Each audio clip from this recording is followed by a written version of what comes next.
Now then, let's begin with a simple explanation of the class trial.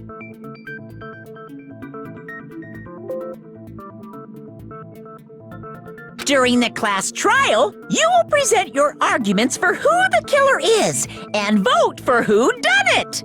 If you vote correctly, then only the blackened will receive punishment. But if you pick the wrong person, I'll punish everyone besides the blackened, and that person will earn the right to leave this island. I'm sure you guys are starving by now, but let's get revved up and raring to go!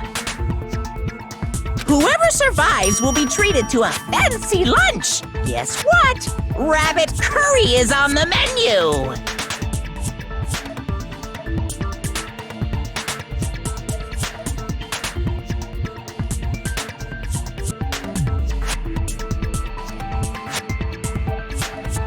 I'm not the main ingredient, right? I'm here today because Coach Nekomaru risked his life to protect me. I'm gonna be the one who avenges him. I'll definitely find out who the killer is.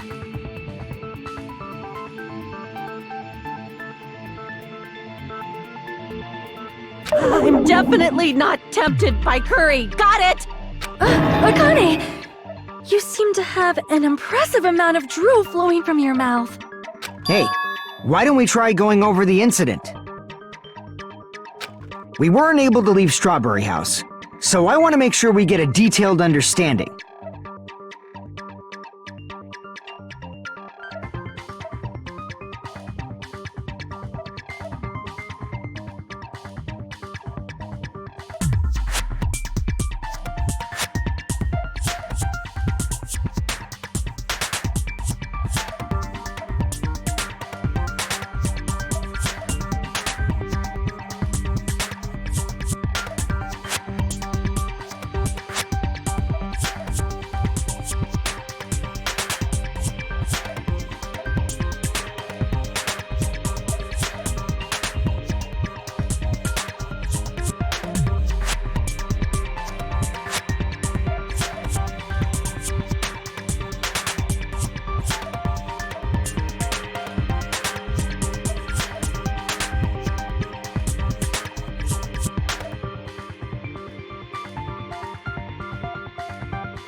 I discovered Nekomaru's body a little before 7 a.m. I headed over to Grape Tower from Monokuma Taichi and found the body there.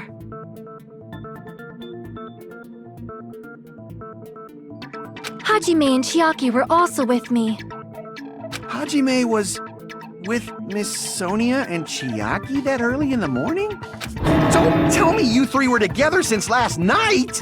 Imbecile! I am not some woman with flexible legs! Of course you're not. You're much classier than that.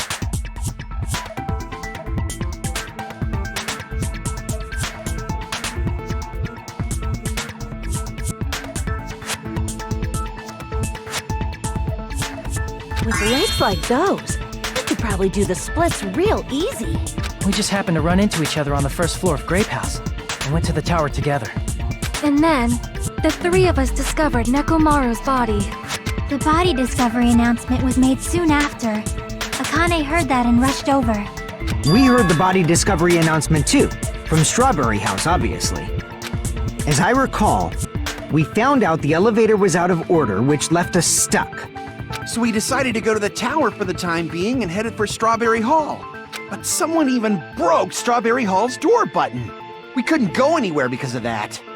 Thinking we should at least find some method to communicate, we set our sights on the lounge telephone. Forget these boring intros. Let's talk about the killer.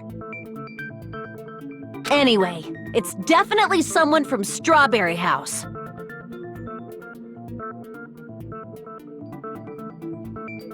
What do you mean, definitely? There's no way a chick would kill someone so cruelly. So it must be one of you Strawberry House dudes.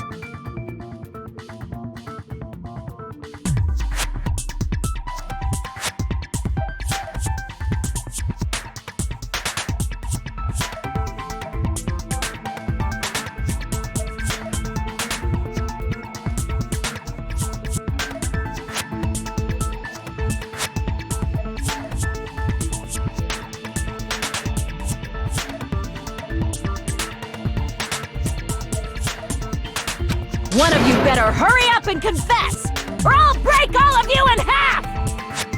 You're the cruelest one here! Now, enough with the lovers' quarrel. We need to think about this seriously. We don't have the luxury of discussing irrelevant things. The incident this time has many questions. The incident notwithstanding, I also have many questions. Then let's start with something even Miss Sonia can understand. The weapon. Well, the weapon is obvious, right? What the heck, you guys? The weapon! You could totally tell just by looking.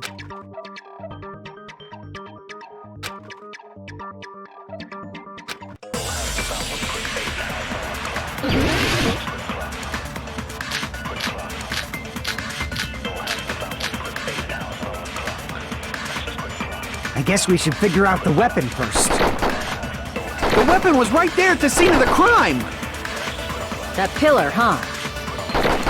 No, the hammer! The killer used that hammer and beat the crap out of him! If it was unexpected, I suppose that is possible. That's right! It was a surprise beating! The weapon is decided!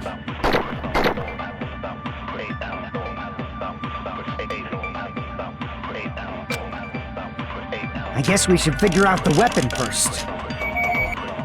The weapon was right there at this— That pillar, huh? No, the hammer! The killer used that hammer and beat the crap out of him! No, that's wrong!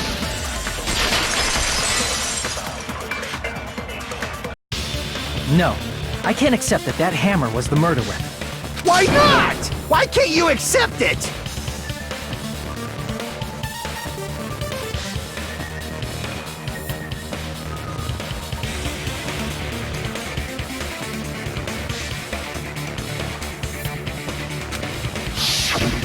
A lot of oil was flowing from Nekomaru's body, just like human blood, right?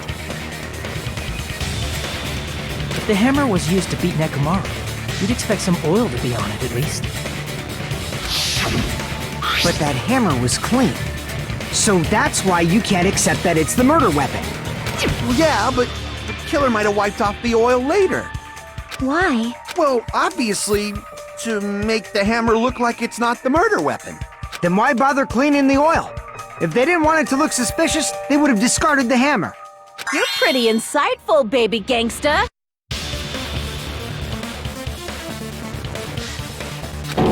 Baby gangster? Me? Just so you all know, I was trying to test you guys. I thought, maybe you guys mistook the hammer for the weapon or something. It seems that was a waste of time. Then what was the real weapon used to murder Nekomaru? That's the problem. There wasn't anything else at the crime scene that looked like a potential weapon. Then, how about we look at it from a different angle? If it doesn't have oil on it, it's not the weapon. So whatever has oil on it must be the weapon, right?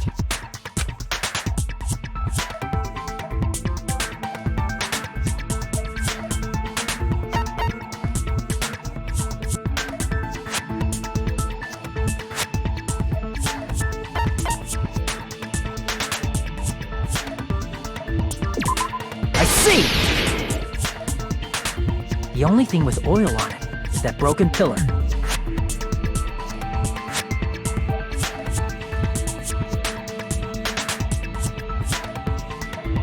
Then that pillar is the weapon! Coach Nekomaru got clobbered with that pillar! Nobody could withstand a blow from that pillar. Even if you used 100% of your muscle strength, it would be impossible to wield it as a weapon. Why?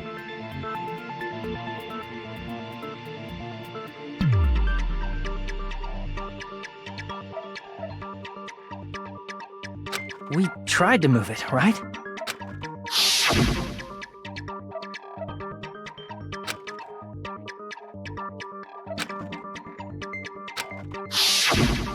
Yeah, that pillar was pretty freaking heavy. But there's one dude who could have lifted that pillar.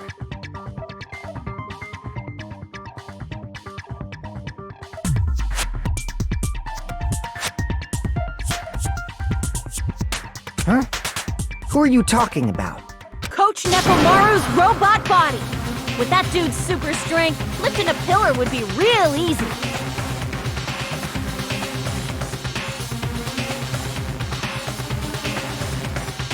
So, he lifted the pillar, and then what? Did he use it to beat himself? You mean Nekomaru killed himself?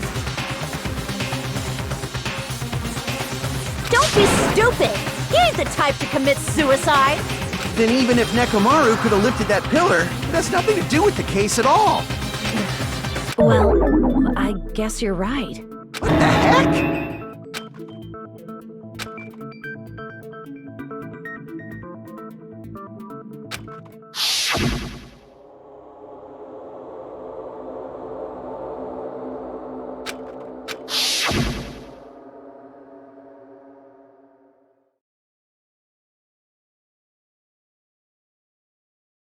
But that's a problem. If it's not the pillar, then there's no other weapon we can think of.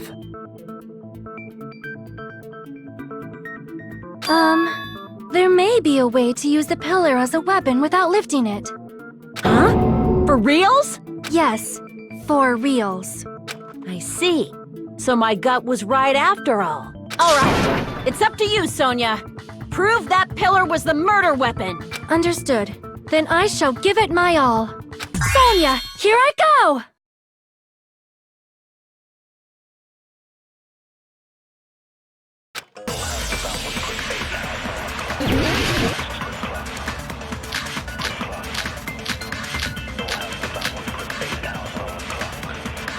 There's no need to lift that pillar.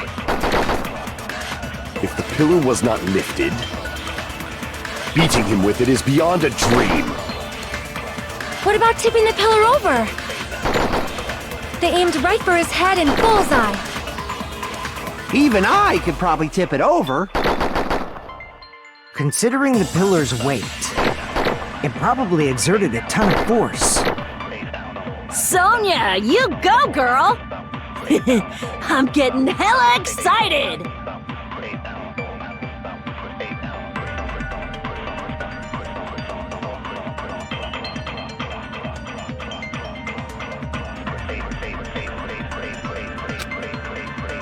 There's no need to lift that pillar.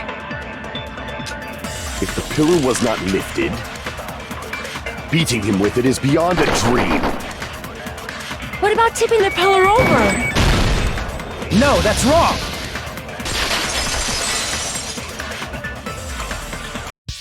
If Nekomaru was crushed by the pillar, then there should have been fragments on top of his body. Huh? Fragments? The pillar fragments were scattered beneath Nekomaru's body, but there weren't any on top of his body. If the pillar had been tipped over and crushed him, the fragments should have been on top of his body instead. I briefly considered that too. But it's probably not what happened. I see. That was entirely my bad. If they didn't tip it over, then how did the killer murder Nekomaru with that pillar? How much longer are you gonna focus on the pillar? Just let it go already! There's no way I can let it go. I'm positive that Nekomaru was killed by that pillar.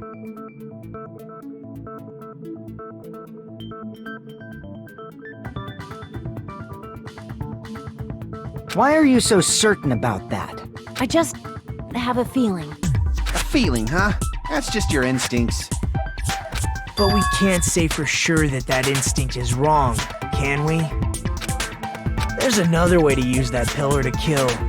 You guys just haven't noticed it. Is that true? Then I shall ask you, what way is that?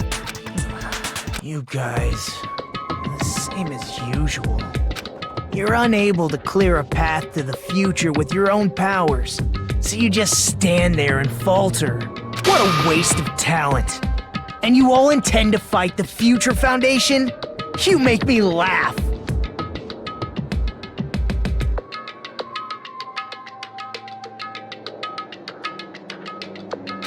What did you say? Regardless, it's not like I want to die with the rest of you. So I guess I should lend a hand.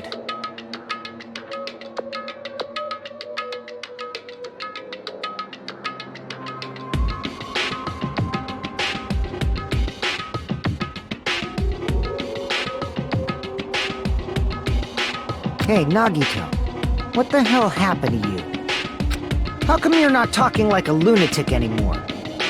I've learned a valuable lesson. Ignorance is by far the greatest shame. Huh? What do you mean? Who cares? Just tell us how the pillar was used to kill. Well, first of all, the pillar itself is not enough. But when combined with a specific item, there's a way it could be possible. A specific item? Of course, the ultimate weapon. Ultimate weapon? Isn't that the thing you get when you clear the final dead room? So, Nagito knows what the ultimate weapon is? Of course I know. But I'm pretty sure everyone else has seen it, you know? We've seen it? That's right. You've seen it clearly. Because I, the one who has claimed dominion over evil, am the ultimate weapon!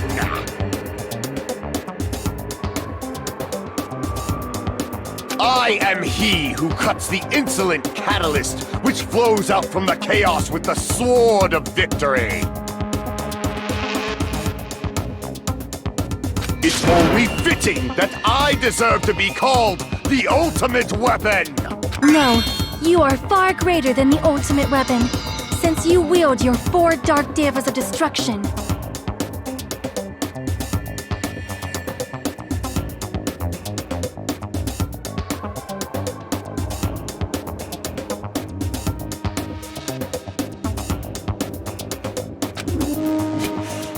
I see. I don't know why, but I'm not liking this.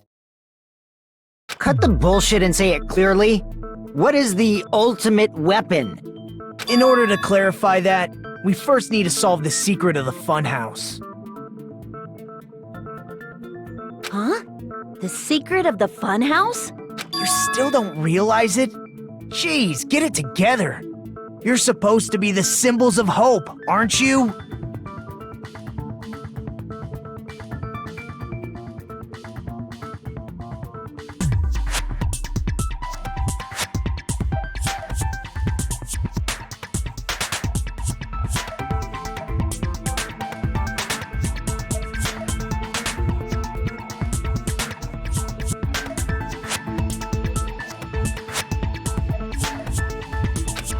I forgot. Except for Hajime, of course. Except for Hajime? If we make it out of this, I'll explain it to you guys. Anyway, we must first clarify the secret of the funhouse, right? Then I think it must have something to do with the structure of the funhouse.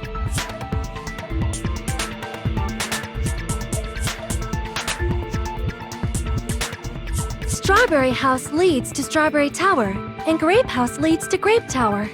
But in actuality, they are both the same building, and both houses are linked to the central tower. It is undeniable that such a sweet building structure is the secret of the funhouse.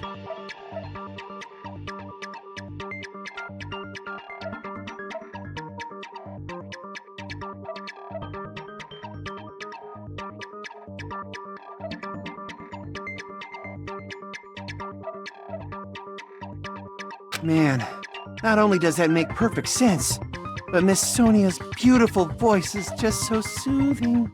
Faux show! I shall leave this matter to your discretion.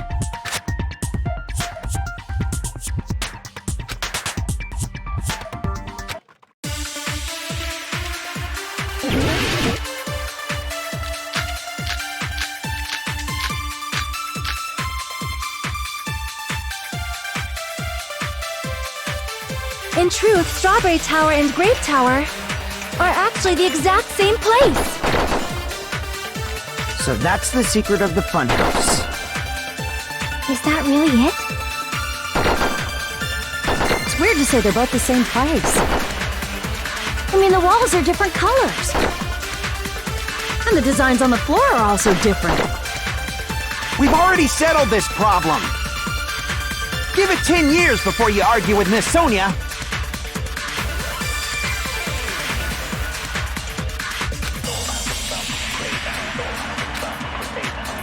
In truth, Strawberry Tower and Grape Tower are actually the exact same place.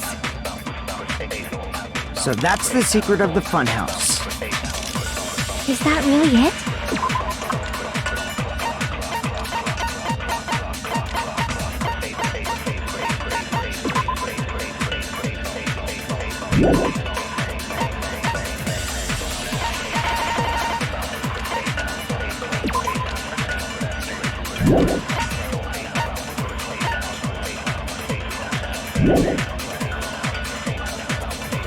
It's weird to say they're both the same place.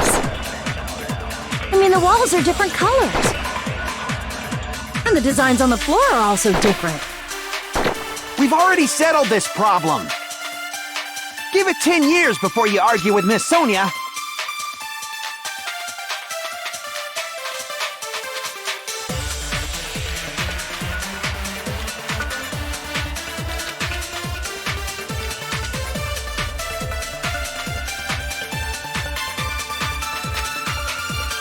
In truth, Strawberry Tower and Grape Tower are actually the exact same place.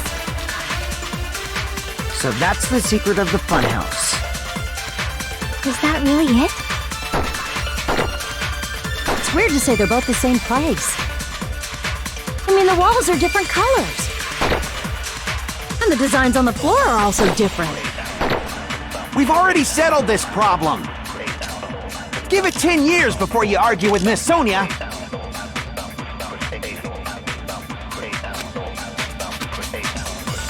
In truth,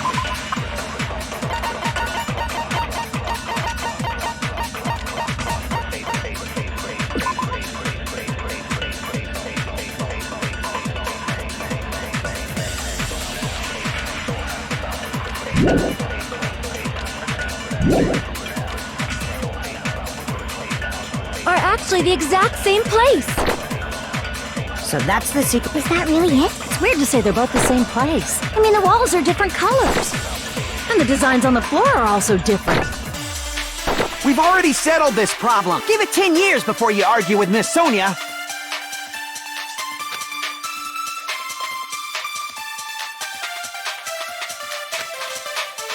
In truth, Strawberry Tower and Grape Tower are actually the exact same place.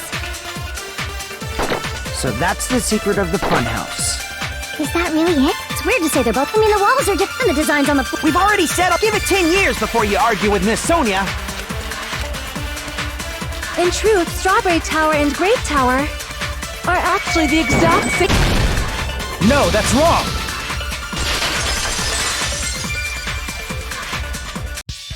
Both of those towers, are they really the same place?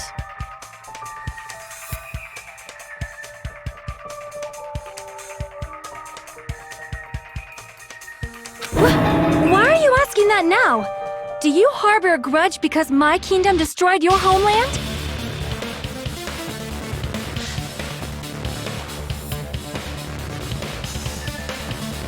Hajime, I won't tolerate any sort of rebellion. I mean, doesn't it seem strange?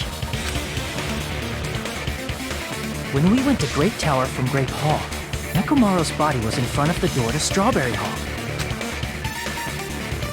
But when we went to Strawberry Tower from Strawberry Hall, his body was in front of the door to Grape Hall.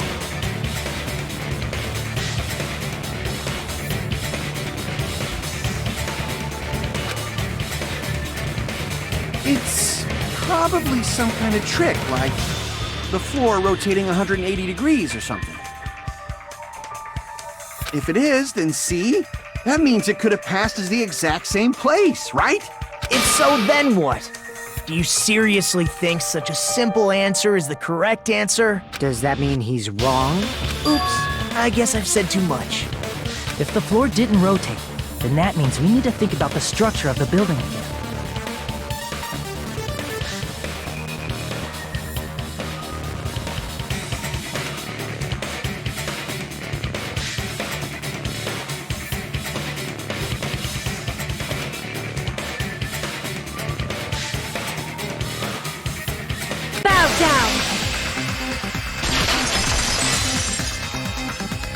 Then how about this? Somebody moved Nekomaru's body. While we were moving from Grape Tower to Strawberry Tower, but we should have all been together during that time. Even if they tried to move the body inside the tower. Then Monokuma did it. While we were moving, Monokuma quickly moved things around.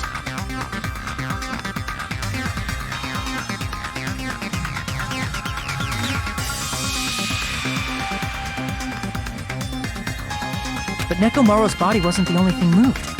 Are you saying the broken pillar was moved too? If it is too heavy to carry, let them roll it.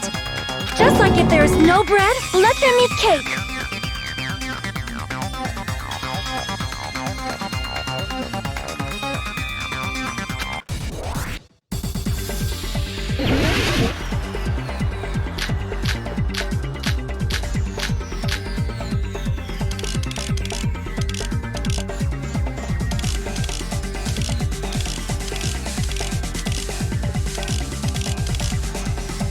There are many different ways. The body and the pillar could have been moved. The pillar...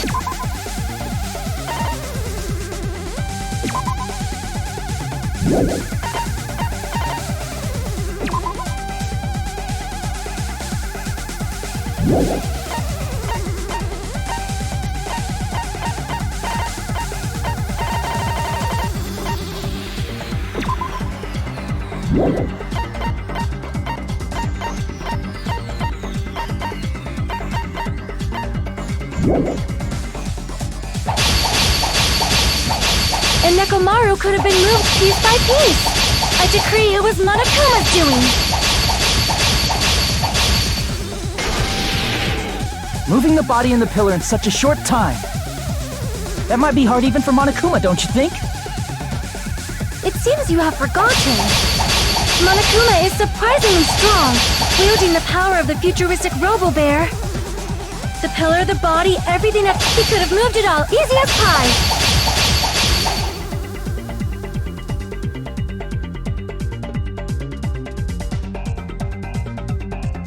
It seems you have forgotten. Monokuma is surprisingly strong, wielding the power of the futuristic Robo-Bear. The pillar, the body, everything at the Allow me to cut through those words! Moving the body and pillar is possible, but it would have been impossible to move the oil on the floor. When the position of Nekomaru's body and the pillar changed, the oil surrounding his body moved too. Physically moving all of the oil like that is simply not possible, no matter how you look at it.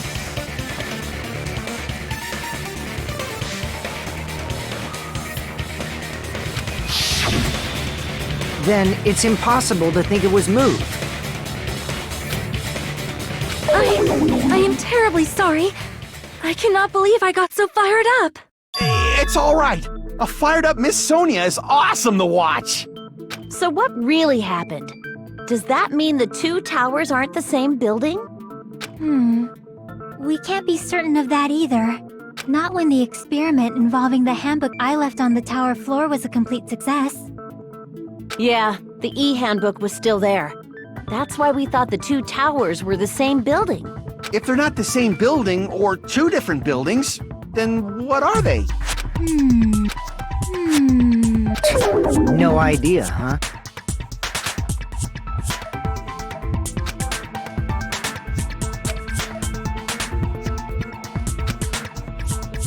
Hey, Nagito.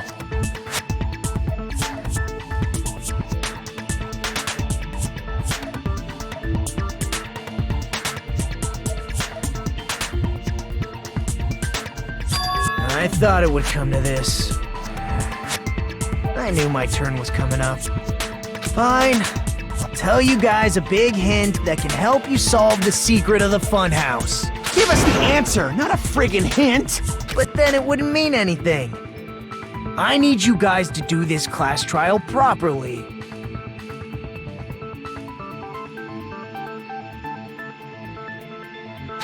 It's also important for me because it will help me determine something.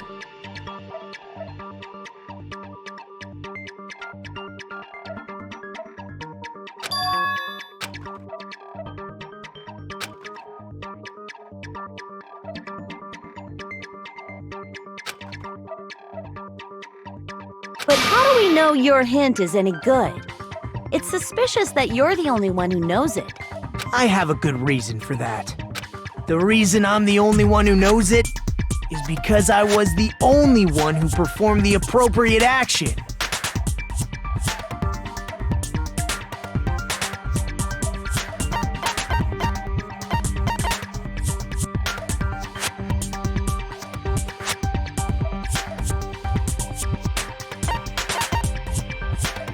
I see!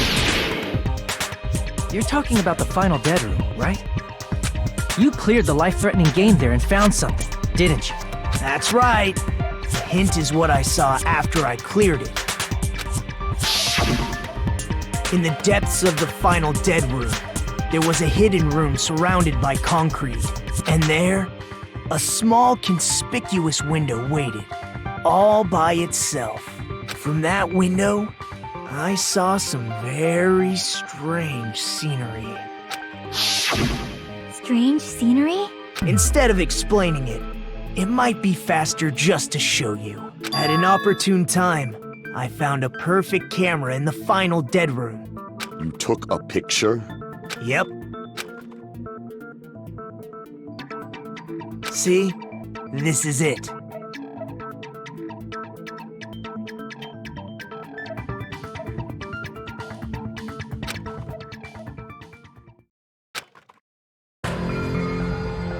Let me explain it to you again.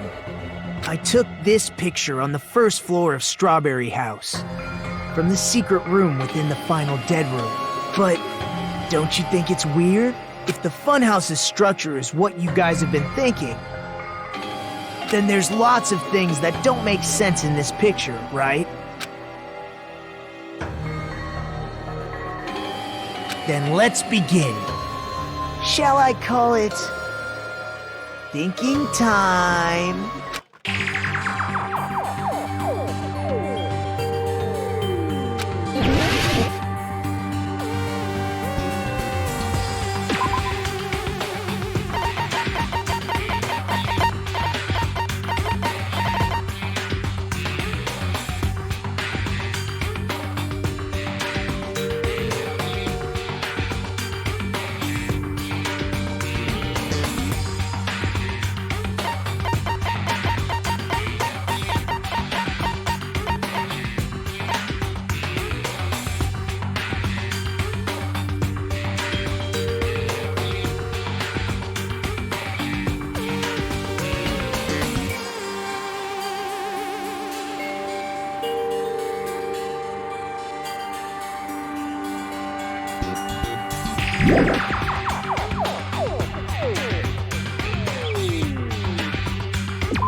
the structure of the funhouse is what we thought it was.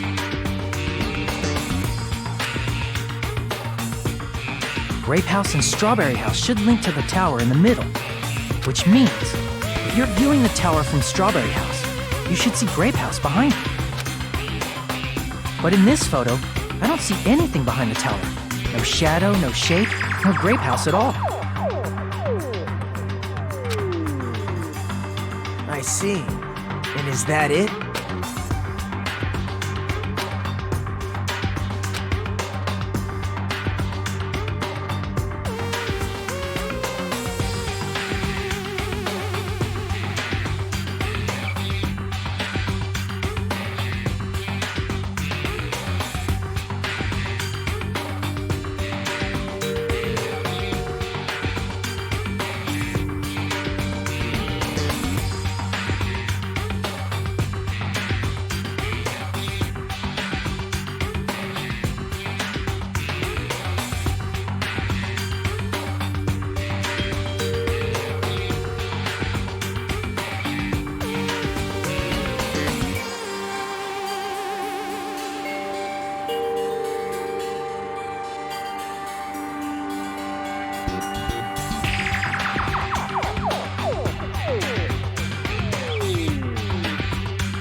You said this photo was taken from the hidden room inside the final dead room, right? If that's the case, then that means it should have been taken from the first floor of Strawberry House.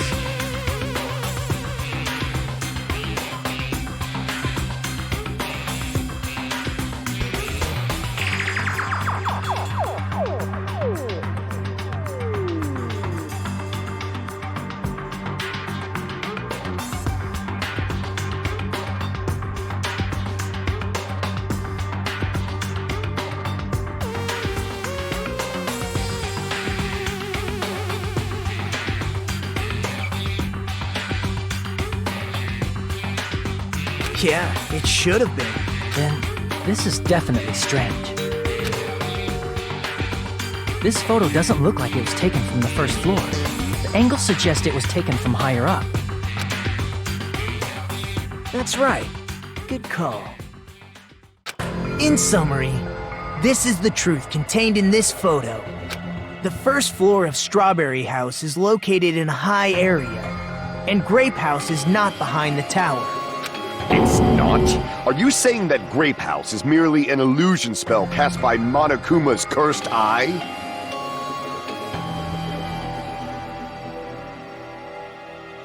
From this point on, do your own thinking. Now that you've finally met the same requirements as me, if you guys are truly symbols of hope, you can easily solve a simple mystery like this. It might be possible for Hajime to solve it too, even though he's just a normal high school student. Despite the fact that you don't have a real talent, you already know about the other clue.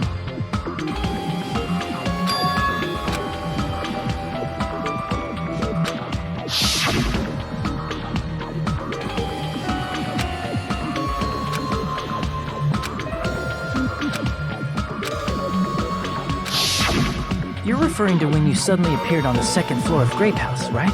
I'm asking you just to be safe. At the time, where do you think I came from? The top floor, right? Such sharp eyes. So you realized it already?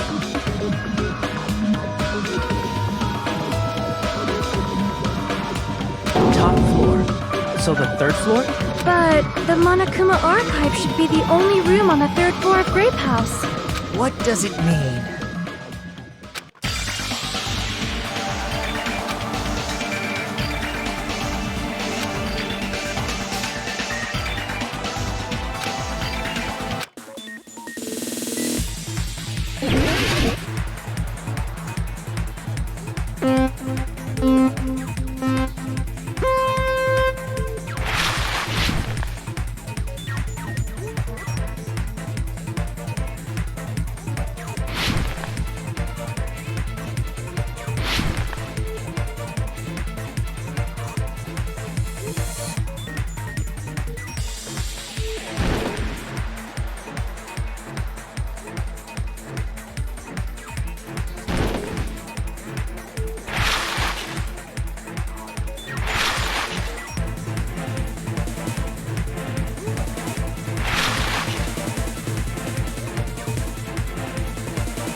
coming together!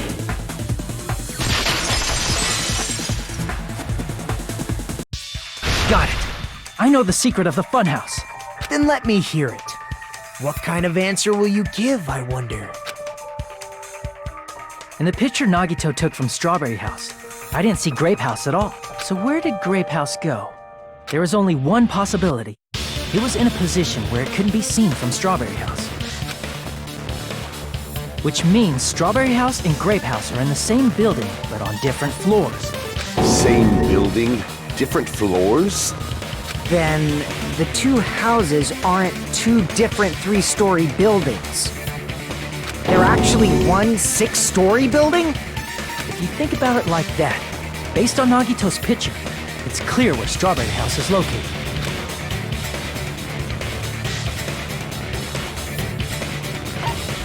I see! On top of Grape House. That's where Strawberry House is located.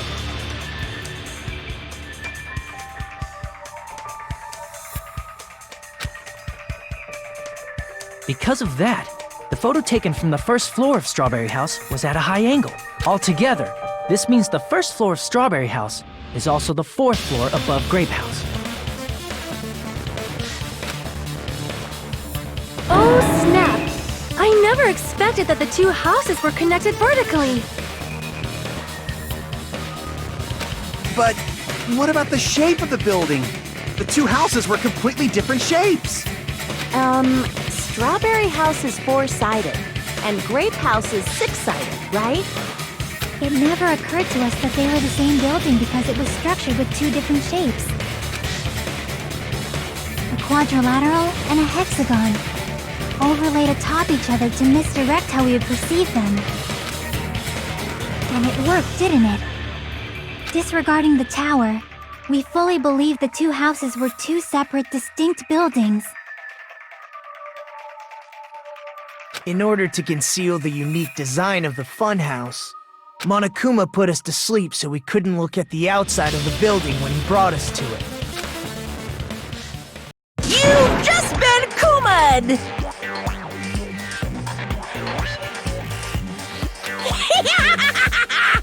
Don't you think a building full of so many surprises totally deserves to be called a fun house? Then it's true?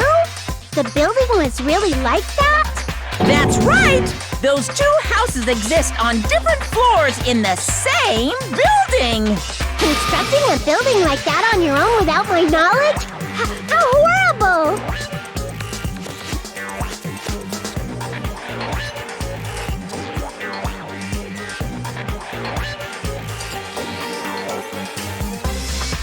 Then what about the towers? Are they arranged vertically just like the houses? Yeah, Strawberry Tower and Grape Tower should have also been different floors inside the same building. Just like Strawberry House was on top of Grape House, Strawberry Tower was also on top of Grape Tower. However, if they're different floors within the same building, why was Nekomaru's body in both places? Aw, your precious hammies don't know? But it's so simple.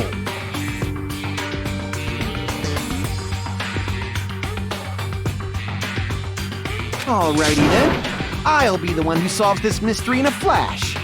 Please watch me, Miss Sonia. Oh, I see. Do whatever you like. I'll definitely make her watch me. I'm gonna stand out till she notices me.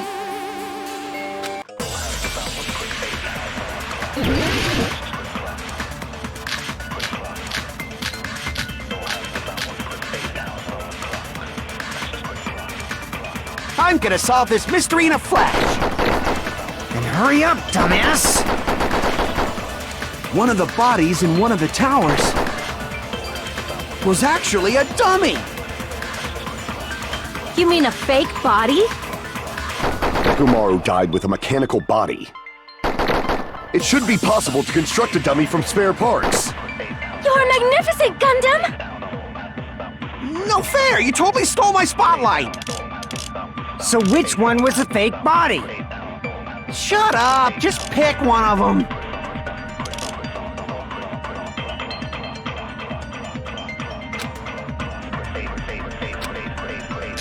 I'm gonna solve this mystery in a flash. Then hurry up, dumbass! One of the bodies in one of the towers.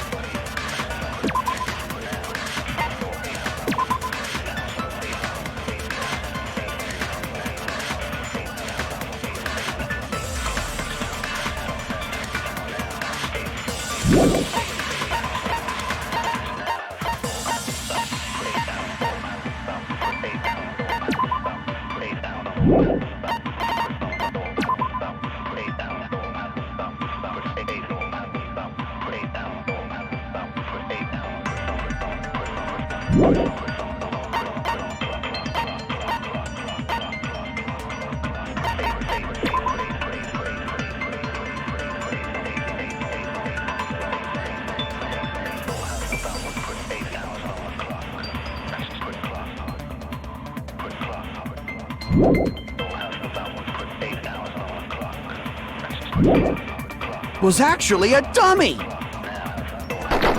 You mean a fake body? Nekomaru died with a mechanical body. It should be possible to construct a dummy from spare parts. You're magnificent, Gundam! No fair! You totally stole my spotlight! So which one was the fake body? Shut up! Just pick one of them!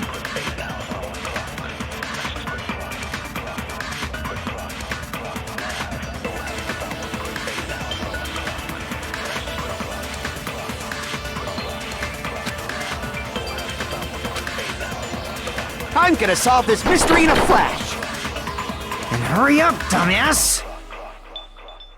One of the bodies in one of the towers was actually a dummy! No, that's wrong!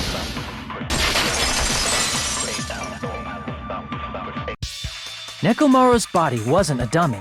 That can be proven by Kazuichi's account.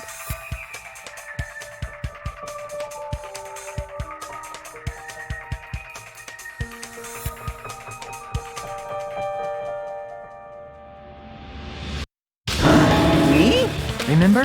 When we moved from Grape Tower to Strawberry Tower, we thought the body had moved. And that's when you said...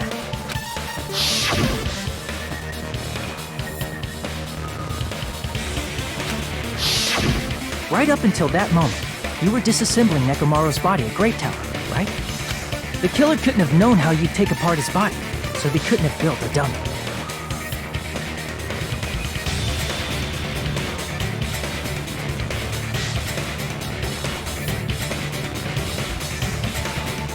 Unless Kazuichi was the one who built the dummy, then it would be a different story. Miss Sonia, that's a pretty harsh joke. You are joking, right? It's alright. Kazuichi is not the killer. If he was, he wouldn't have fixed the elevator or the button in Strawberry Hall.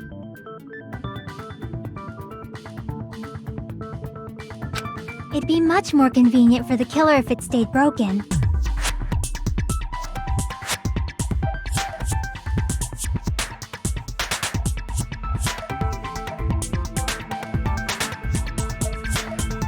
I see.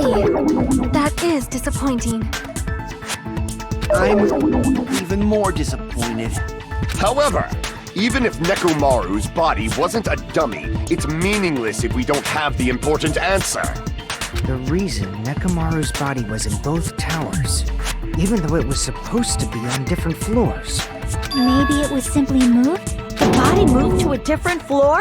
You can't think of a device like that? A device that moves things to different floors in the same building?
Got it!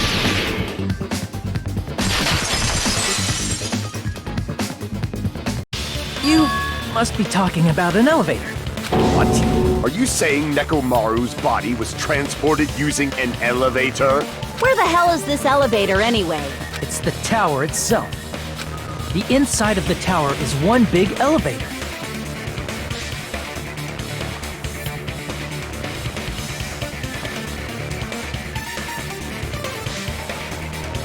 Which means the tower was designed so that the whole room goes up and down like an elevator. So whether you enter from Strawberry Hall or Grape Hall,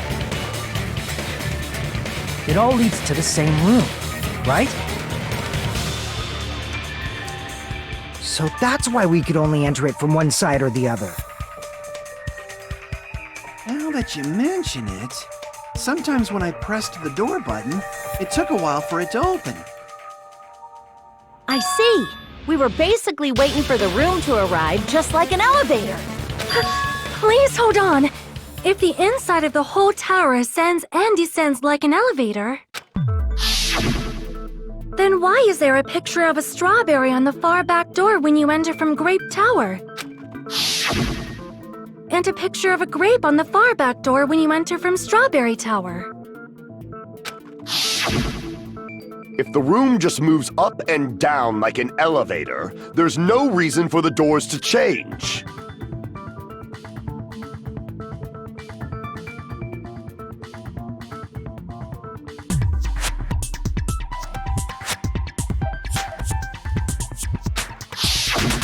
Plus, after the incident, the far back door in Grape Tower had chains wrapped around it, right? But when we entered Strawberry Tower, those chains were gone. Not just that, but if I remember correctly, even the doorknob was broken off. There are too many strange things. Was that tower really an elevator? When you see people and things, make sure you focus on the good parts instead of the bad. What did you say? So, let's put aside what's changed and focus our attention on what hasn't. Why do we have to do that? It's fine. Come on. What does everything that hasn't changed have in common?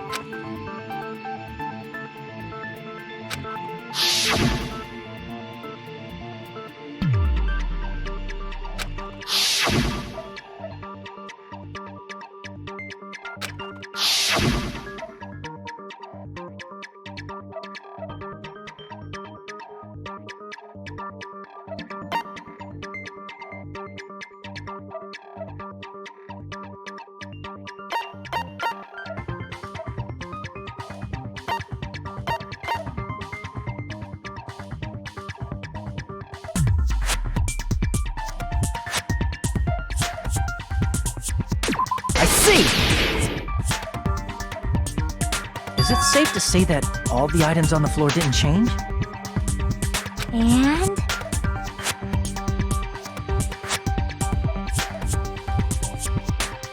And? why did the picture on the far back door change? If you can figure that out, you'll have the answer. The reason is because that elevator has something unique about it.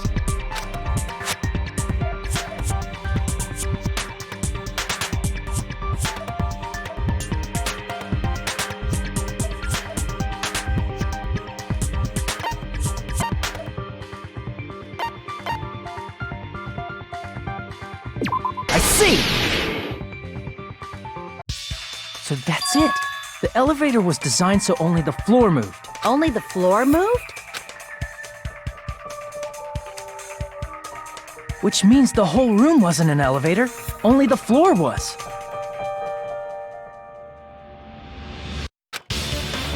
That's why we saw different doors in each tower.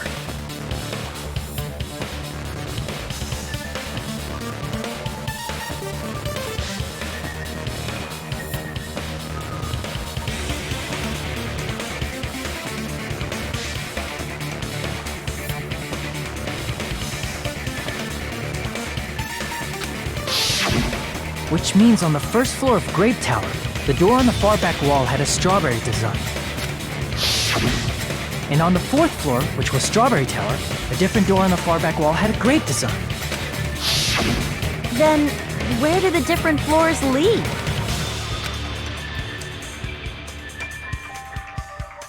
I want to say they lead outside, but they're probably just for show.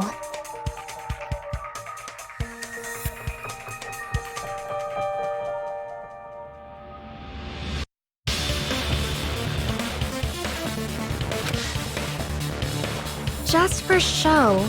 Why was something like that necessary? So we'd falsely believe that the doors were connected to where their picture signified. It was actually very effective. Because of that, we totally misunderstood the building's structure. I don't get it. But I guess it means whoever designed this building had a totally twisted personality. Did you hear that, mon ami?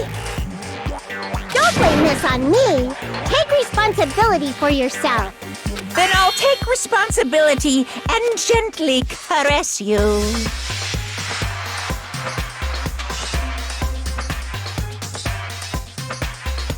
Wait, there's no way that's gonna happen. Stop with the tasteless jokes. By the way, what does the chain on the far back door in Grape Tower mean? It was probably wrapped there by the killer to keep us as far from Strawberry Tower as possible. Why? Because of that chain. You guys thought you couldn't enter there, right?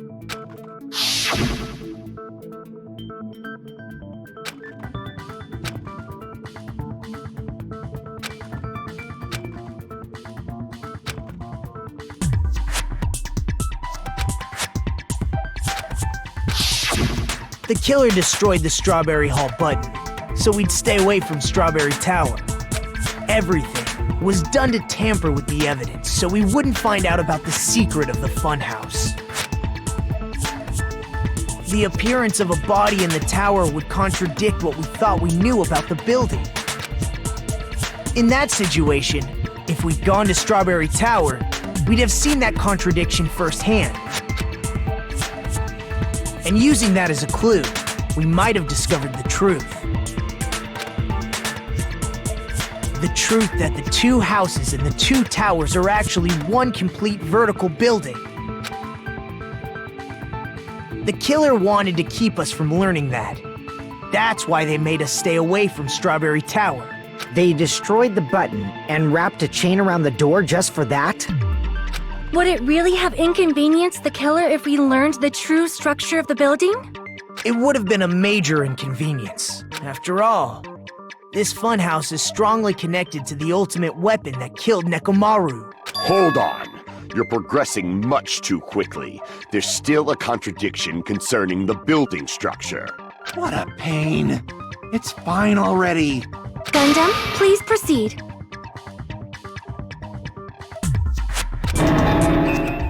You said earlier that Strawberry House and Grape House are connected vertically, right? If so, how does the contact elevator supposedly transport us from one house to the other?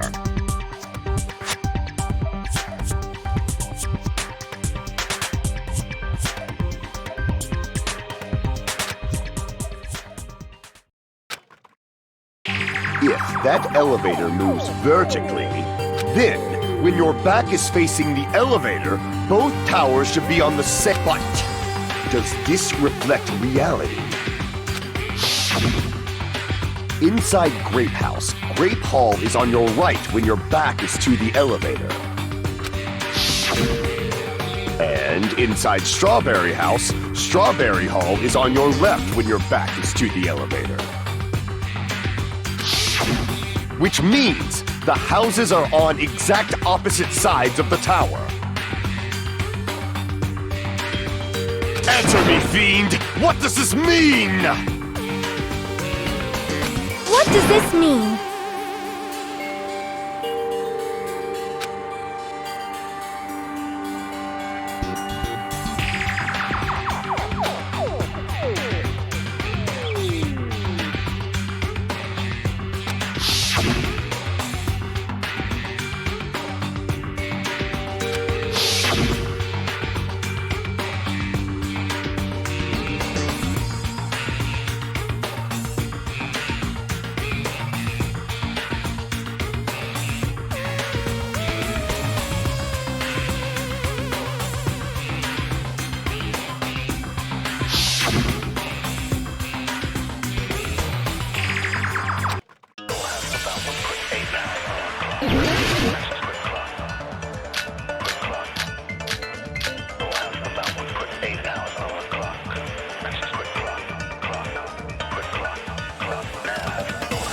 The two houses are connected vertically. The elevator should move. Vertically, not horizontally. However, at both houses, if the contact elevator is behind you, the towers are in opposite directions. Which means your reasoning It's clearly contradictory. What's with this iron curtain of teamwork?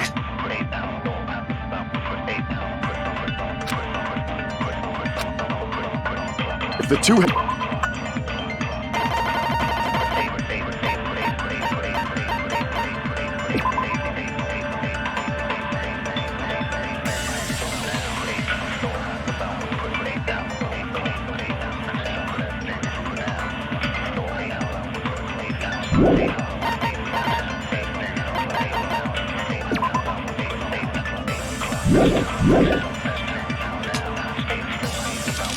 The elevator should move.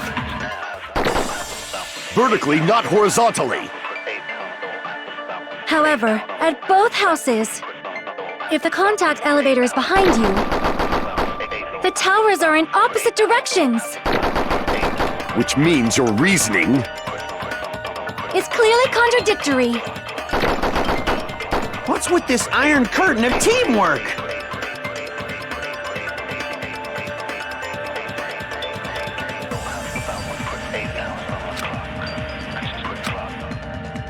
if the two houses are connected vertically. The elevator should move. Vertically, not horizontally.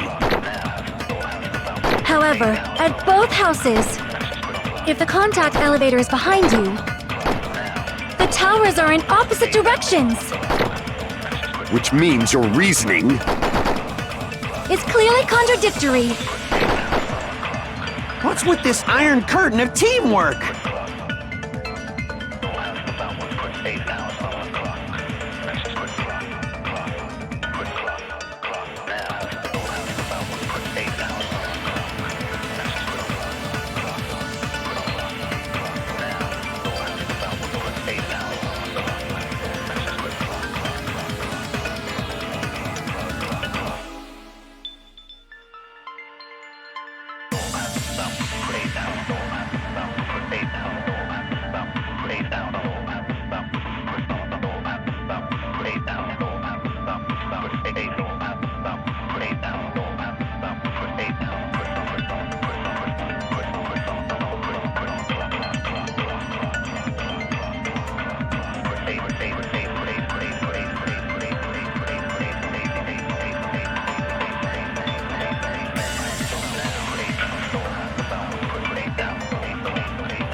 if the two houses are connected vertically.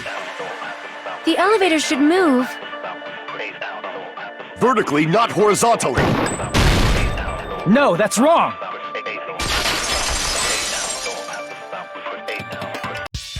The elevator wasn't just moving vertically. Isn't that right, Kazuichi?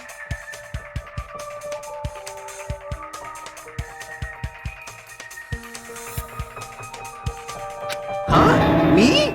Come on. You used the elevator while you were holding that compass Nagito gave you, right? Oh, that. Yeah, it was pretty strange. From start to finish, somehow the compass needle rotated 180 degrees. Rotated 180 degrees? Meaning, as the elevator moved between the two houses, it also rotated 180 degrees.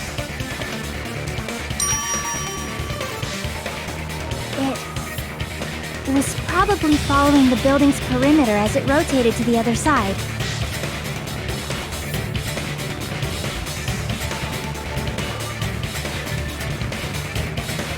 Which means the exit would be on the opposite side once you arrived at the other house, right?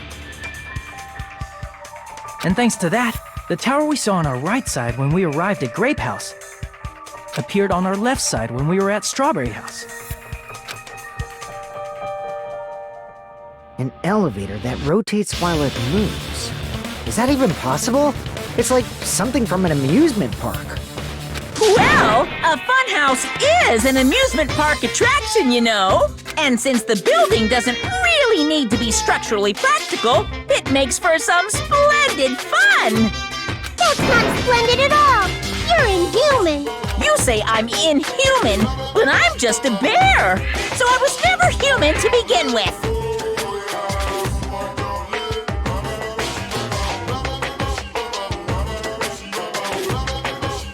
I'm different from these lowly humans. So we're done with the secret of the funhouse, right? Then let's start talking about the important stuff. What's the ultimate weapon that killed Nekomaru?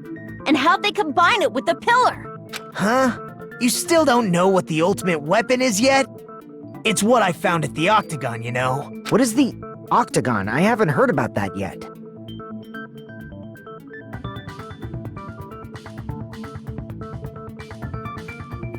Oh my... I can't believe I have to explain that now. As long as you know what an Octagon means, you can solve this simple mystery easily.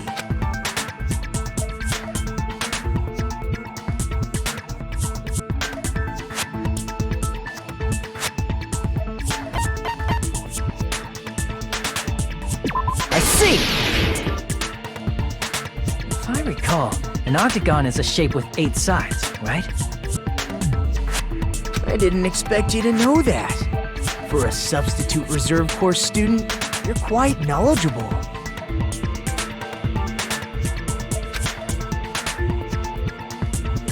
I guess I should continue listening.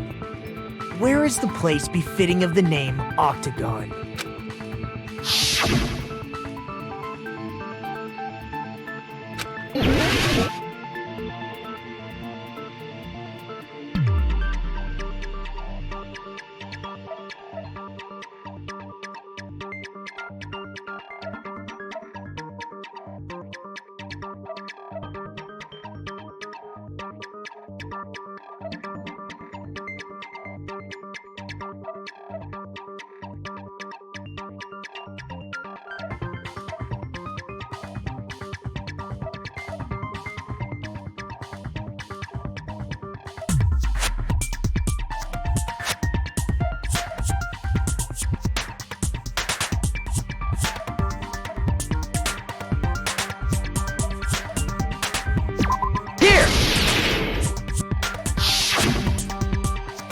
You're talking about the secret room surrounded by concrete in the depths of the final dead room. Why is that place the Octagon? You know how the 4-sided strawberry house is on top of the 6-sided grape house?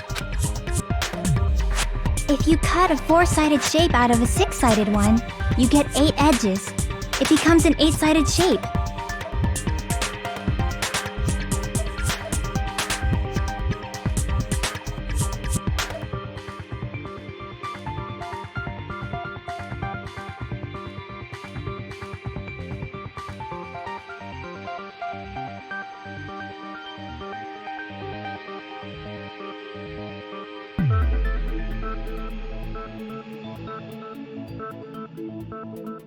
That's basically the gist of it.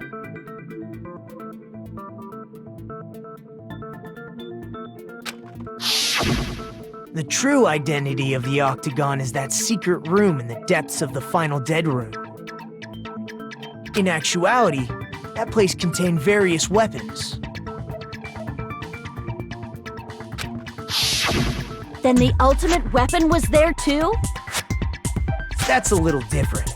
I learned the true identity of the ultimate weapon at the Octagon. Learned? The true identity of the ultimate weapon is the funhouse. Which means the killer used the building structure as their weapon and killed Nekomaru. Like me, the killer probably realized the secret of the funhouse from the scenery, and then thought of a way to kill making use of the building structure. The funhouse itself is the weapon, so they killed using the building structure? That's why the killer tried to keep us from learning the mystery of the building. But more importantly, using the building itself as a weapon?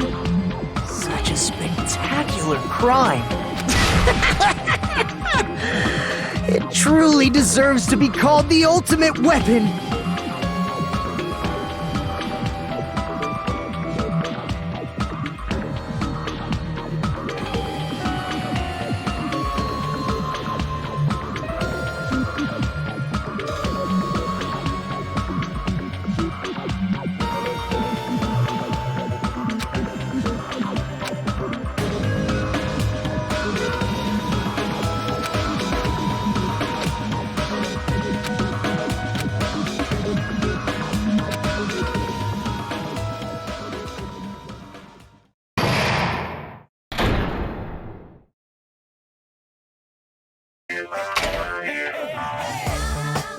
Hiya!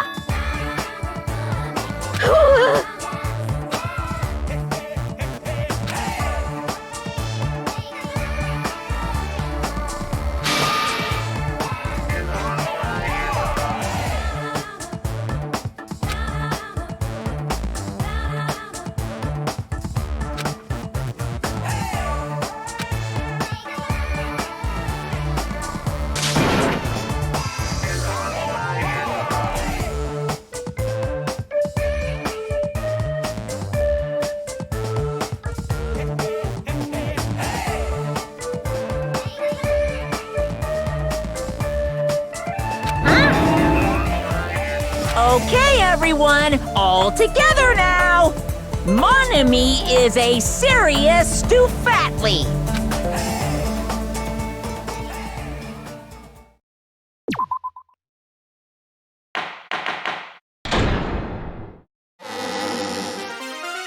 Hello! I hope your day is well. I'm trying to force myself to be more energetic, or else my mental state won't be able to keep up. Ugh, my heart's thumping like crazy. I might as well have a laid-back, so what attitude and go ahead with high energy. Yeehaw! Ah, but be careful that your batteries don't run out for various reasons.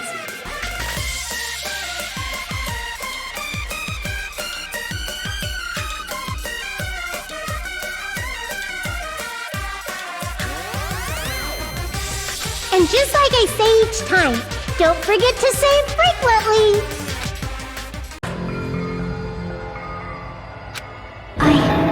I never expected the funhouse itself to be the ultimate weapon.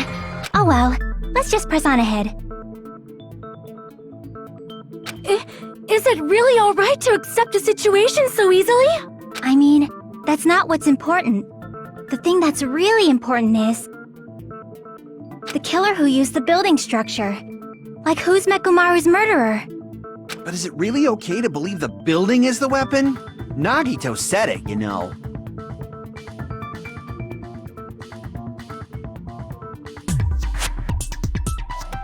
There's no way I'd lie at such an important moment. I don't want to die either. What happened to the bastard who kept saying how much they didn't mind dying? He's right. There was a time when I thought I could become a stepping stone for your hopes, but I will sincerely retract that remark. Retract? I'm disappointed too, you know. If this was a murder for the sake of hope, I'd happily sacrifice myself. You say such falsehoods, per usual. There is no such thing as murder for the sake of hope. Murder is simply murder. Forcibly sacrificing others for one's own desires. Even one as diabolical as I would avoid such actions. I see. It's fine. Let's just leave him alone and find out who killed Coach Nekomaru as fast as we can. Just so you know, it's not like I'm getting hungry or anything, you know. Akane! You're drooling waterfalls? Anyway, if the killer used the building structure, why don't we think about how they used it? How they killed Nekomaru. It might be better if we clarify the cause of death first, don't you think?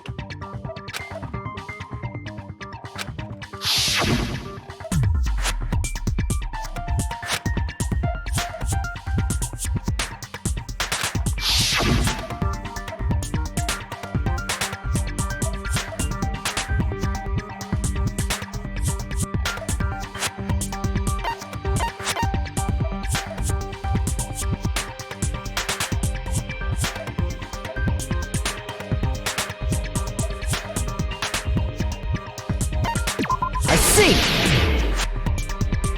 That's it. I think he might have died from falling. Died from falling? If the funhouse's secret is that it's a structure where both towers and houses are vertically connected, then the killer made use of its height and caused Nekomaru to die from falling. Are you saying they pushed him off? Where'd they push him off from? That, I don't know yet. Don't just make things up when you don't know the method. Where in that building would you even be able to push someone off in the first place?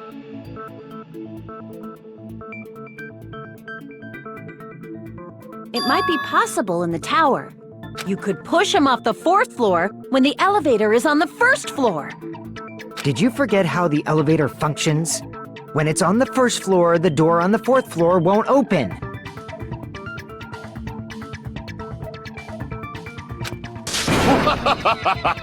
Saying he died from falling is truly incorrect. You should burn in the flames of hell. But my gut is going crazy right now.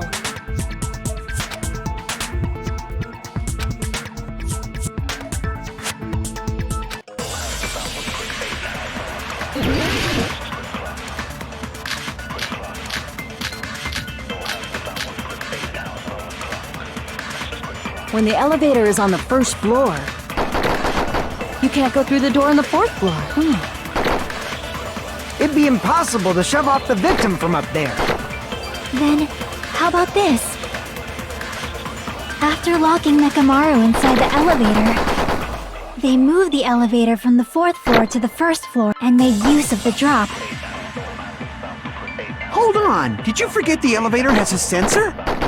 As long as there's a moving object inside, the other door won't open. Which means the elevator wouldn't have moved either. That must be the threshold of that elevator.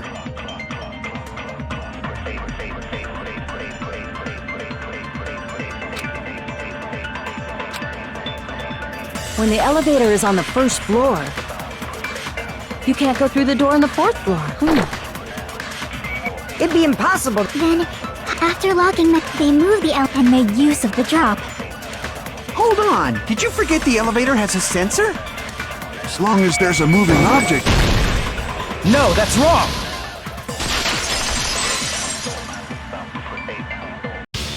That sensor should only work if something is moving. If Nekomaru wasn't moving inside, the elevator sensor wouldn't have detected anything. Could it be his sleep mode? When Nekomaru's goodnight button is pressed, all of his functions shut down, and he enters sleep mode. If he's in sleep mode, the elevator sensor wouldn't have noticed him, right? I see. So that's how... However, even if they moved the elevator in that manner, Nekomaru would have just moved along with it. There would have been no drop for him to fall and die from, yes? That's what I was about to explain, before Kazuichi interrupted me. Silence, pest! Now you're calling me a pest?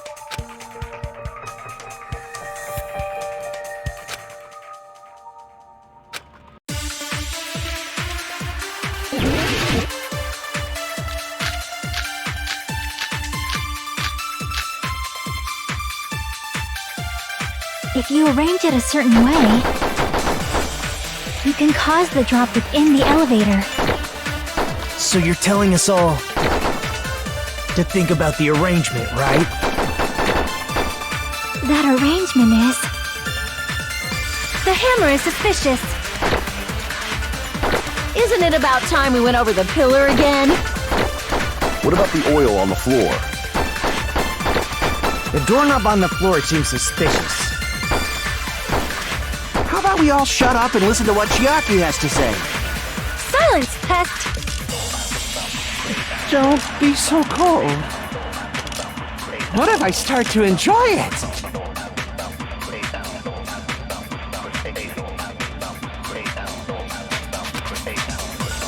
If you arrange it a certain way, you can cause the drop within the elevator. So you're telling us all to think about the arrangement. That arrangement... The hammer is suspicious. Isn't it about time we went over the pillar again? What about the oil on the floor? The doorknob on the floor seems suspicious.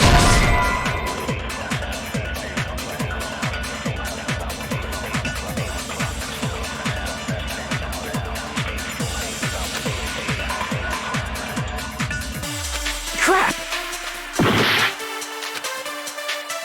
If you arrange it a certain way, you can cause the drop within the elevator. So you're telling us all to think about the arrangement, right? That arrangement is... The hammer is suspicious. Isn't it about time we went over the pillar again? What about the oil on the floor? The doorknob on the floor seems suspicious. I agree with that!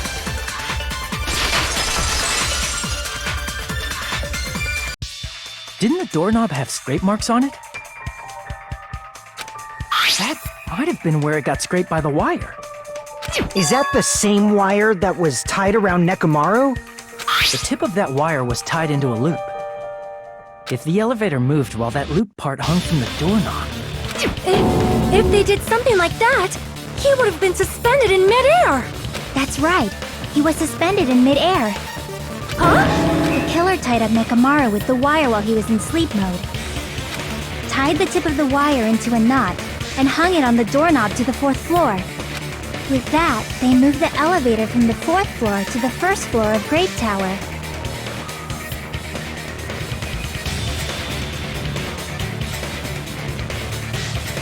And suspended Nekomaru in midair. That's right! He was so well hung! Kinda like... You better not finish that sentence! The killer took advantage of the elevator's unique feature. Only the floor moves. By doing that, they created a drop so Nekomaru could fall to his death. Too easy. So what if they created a drop? There's no way you can make him fall and die with just that. Why? Nekomaru is suspended in midair like that. Then how do you get him to fall?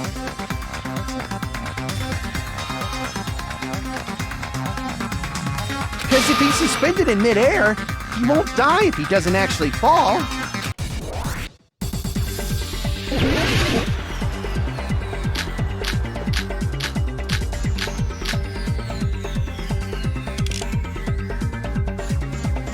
Even if they suspended Nekomaru from... How would they make him fall? There's no one in the tower to push him up. There's no way they could do that. It doesn't mean someone had to push him off. It's possible that he fell on his own. What? Nekomaru fell on his own?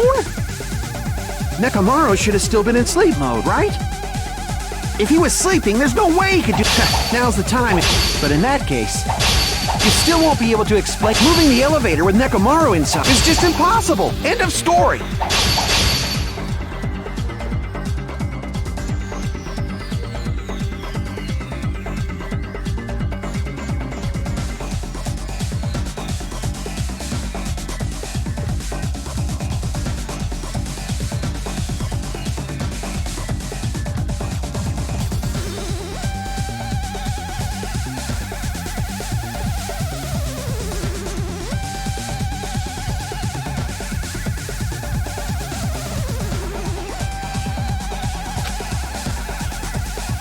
What? Nekomaru fell on his own? Nekomaru should have still been in sleep mode, right? If he was sleeping, there's no way he could do that to himself.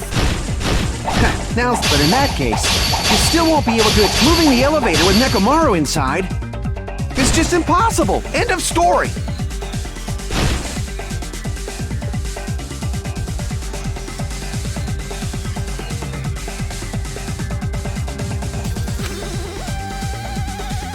What? Nekomaru fell on his own? Nekomaru should have still been in sleep mode, right? Allow me to cut through those words! What do you think would happen if Nekomaru woke up while he was suspended upside down in midair? What are you saying? Like, how would he even wake up? He has an alarm inside his body. As long as it was armed, it would have deactivated his sleep mode. Which means the killer set the alarm before they suspended Nekomaru. If you woke up from an alarm and realized you were hanging upside down and had no clue why,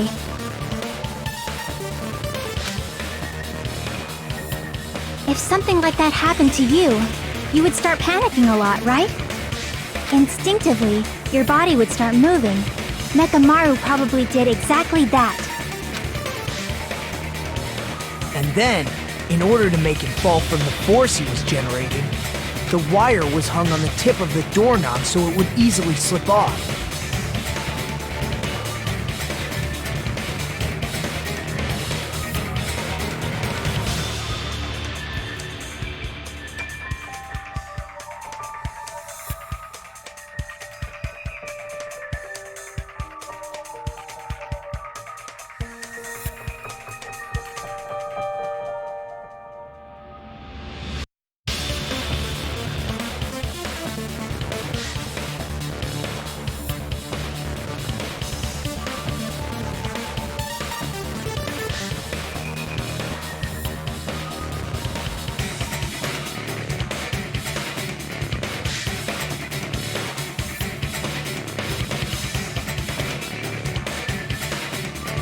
In actuality, the scrape marks caused by the wire were near the tip of the doorknob, right? But Nekomaru didn't fall because the wire came off, right? He fell because the entire doorknob came off. When Nekomaru awoke, he must have struggled much more than expected, which caused the doorknob to break off. Was that unexpected for the killer too? Well, that's probably it. If they knew it'd leave behind evidence like that, they would have at least tried to do something to cover it up.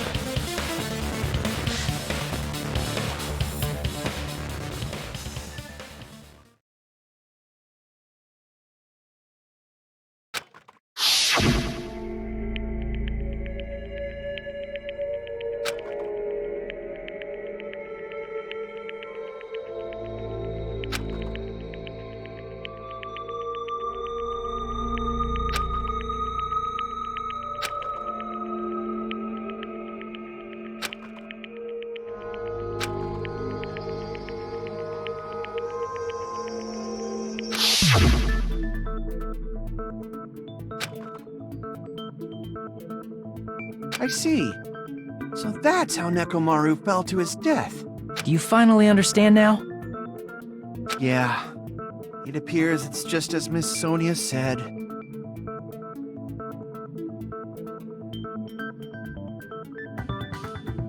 I'm just a pest.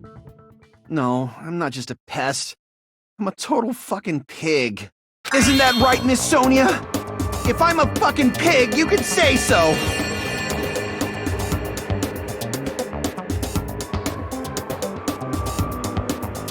No, I believe you gave your all.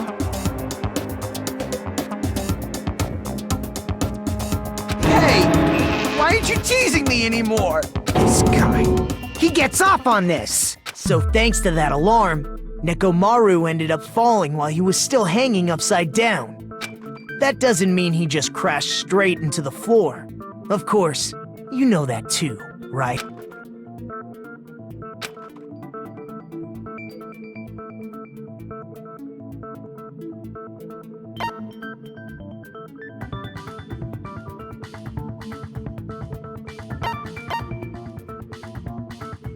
I see!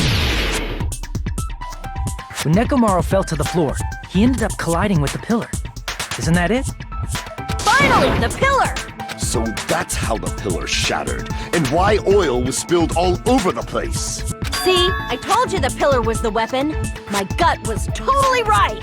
Well, the pillar was a bonus. It's not even clear if the killer intended that, or if it was just a coincidence.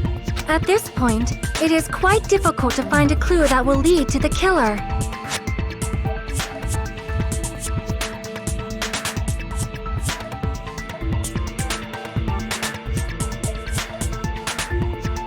Then what about the alarm? I'm positive the alarm was set for 7:30 a.m., and if we map it out from there... Hold on, baby gangsta. Stop calling me baby gangsta! What'd you just say? Did you say the alarm was set for 7:30 a.m.? You didn't check it yourself? Nekomaru's alarm was set for 7:30 a.m. Nah, that's impossible. Because even though I slept in a little, I still got to the tower at 7 in the morning. Now that you mention it, so did I. There was no way I could be late for Monokuma Tai Chi, so I left for Grape Tower before 7 a.m. And if we found Nekomaru's body there, it would have been before the 7:30 a.m. alarm went off. It appears yet another contradiction has been birthed. How were you able to discover Nekomaru died at 7:30 a.m. when you went to the tower at 7? That's what I want to know!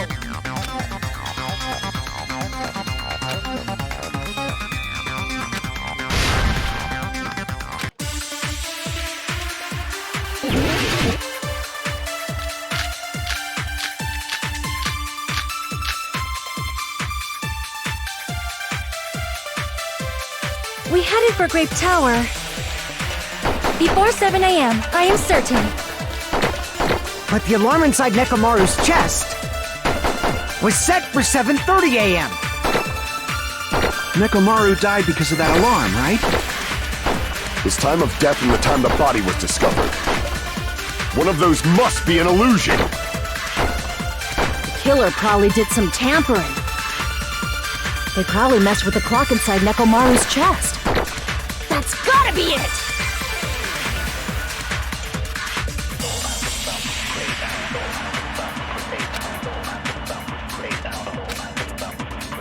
We headed for Grape Tower Before 7 a.m. But the alarm inside was set for 7. Nekomaru died. His time of death and one of those must... Killer they probably messed with the clock inside Nekomaru's chest. No, that's wrong!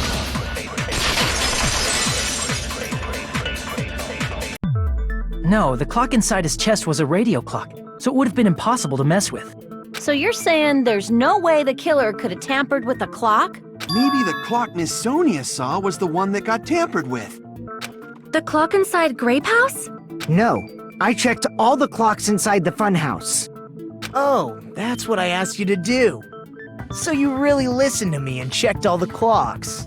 And because of that, I can confidently declare that all the clocks had the same time displayed. If there's no possibility that the time was tampered with, then we must doubt that human's testimony.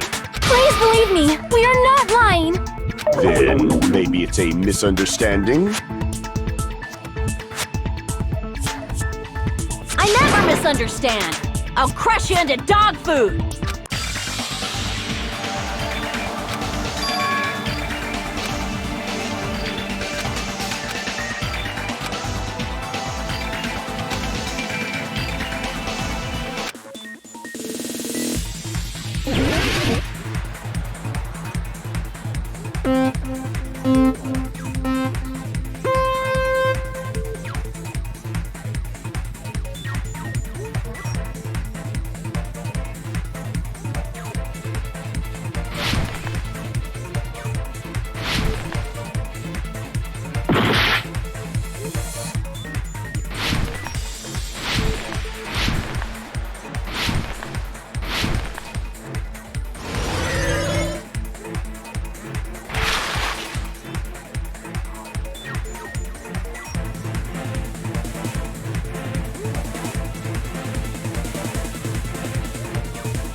It's all coming together!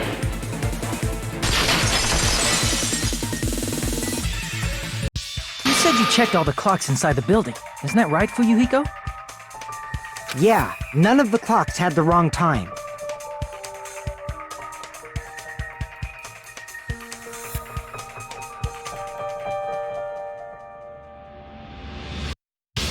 But what if all those clocks have been messed with? What? All the clocks? So even if you checked all the clocks inside the building, there's no way you'd have noticed it. I see. So the killer messed with the time inside the whole building by changing all the clocks. So that's what it was. There's no way I would have noticed that. This is truly fantastic!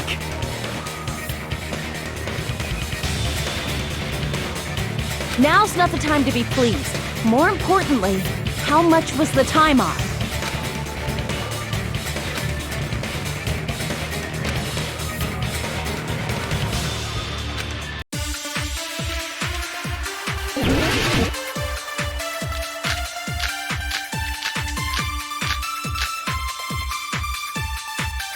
If the time in the building was all messed up, then we can only rely on Nekomaru's radio clock.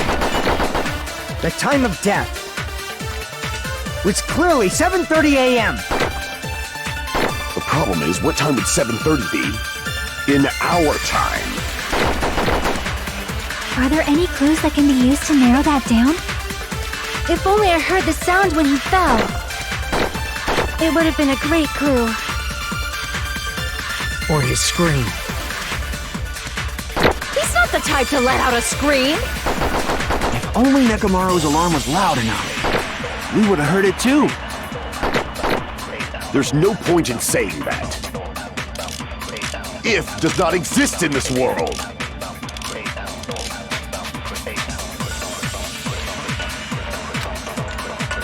If the time...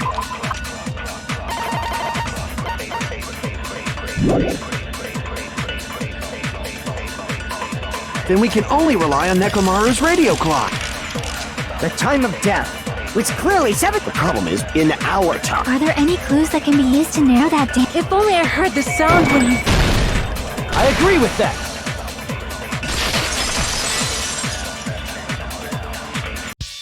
That's right. We should have heard the sound he made when he fell. Wasn't it that rumbling noise? Rumbling? I thought it was just an earthquake, so I went back to sleep. Was that the sound from when Nekomaru fell?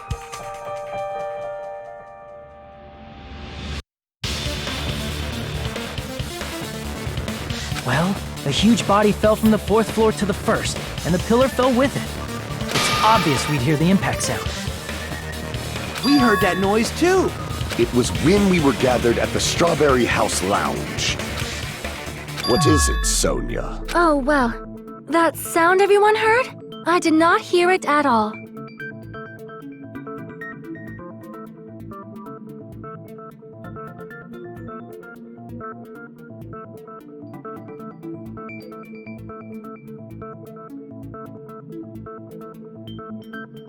Huh? You probably didn't hear it because you were sleeping. I could not sleep at all. I was awake the whole night with hunger pangs. There's nothing to worry about. What's important is that rumbling noise anyway. If we use that rumbling sound as a reference, we might be able to figure out how much our time was off.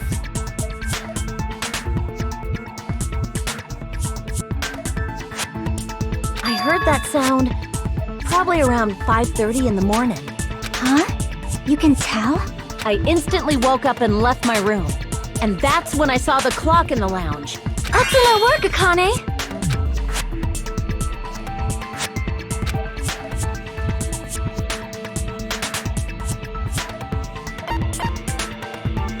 I see! Nekomaru's alarm went off at 7:30, and if we heard the sound of his impact at 5:30, that means our time was off by 2 hours. 2 hours? That much? We were starving pretty badly. There's no way we would have noticed. Plus, the funhouse has no windows. And there weren't any Monokuma announcements either. However, for what reason did the killer alter our perception of time? The reason is obvious. so they can lure out just Nekomaru. If you messed with the clocks and used a specific thing, you definitely get Nekomaru to the tower alone, right? From there, the killer's plan was a splendid success. That's all it means.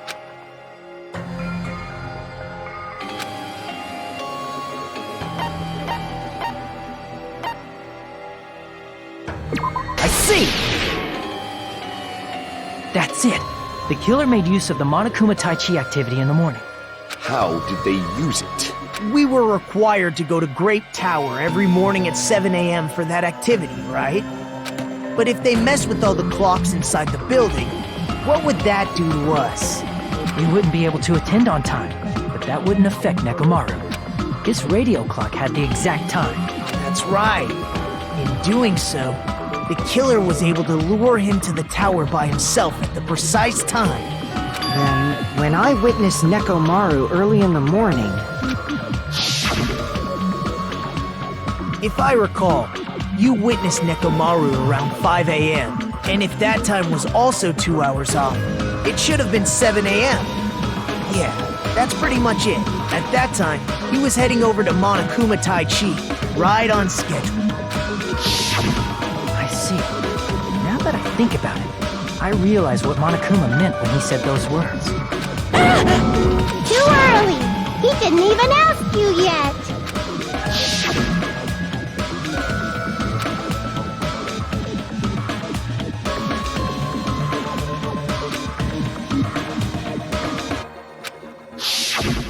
When you said everyone, you were including us, right?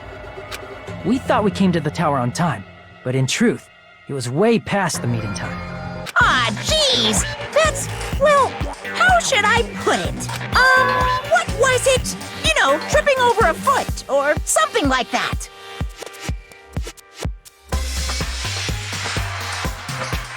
Are you talking about tripping over someone else's spot? Wrong! Too bad! Liar!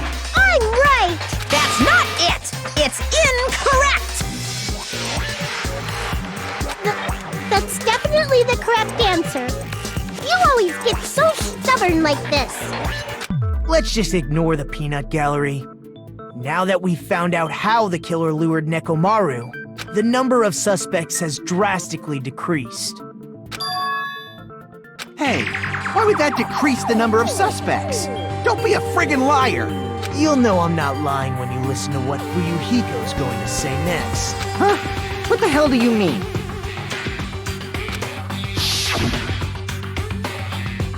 You witnessed Nekomaru going toward the tower. Did something else happen after that? Are you talking about that alarm? Alarm? A little while after I witnessed Nekomaru, the clock in the Strawberry House lounge started going off. Plus, it was just before that rumbling sound occurred. That's it. So that's what it is. If Nekomaru died when the rumble happened, then whoever doesn't have an alibi at the time is the prime suspect. Really? Was there anyone who didn't have an alibi at that time?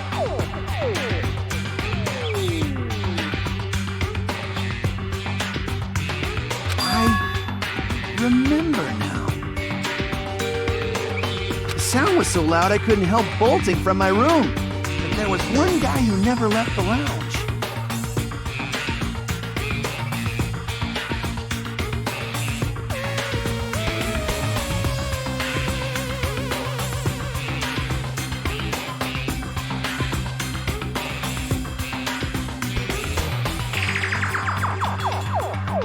We were both on the same floor.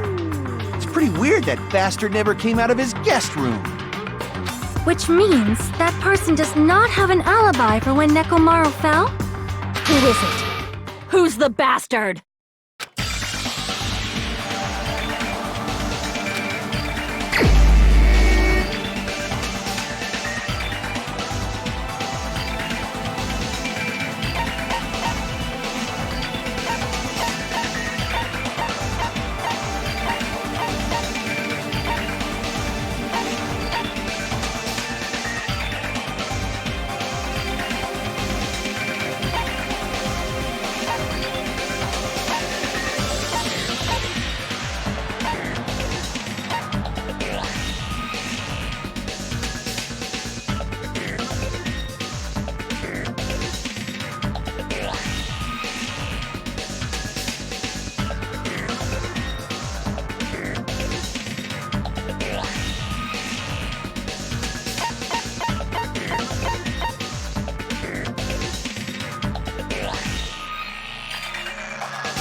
the only one! The one who wasn't there. It's you, right, Nagito? That's right. Nagito wasn't there. It was just me, Gundam, and Fuyuhiko. You didn't come out, even though the alarm was going off like crazy. You weren't in your room, were you?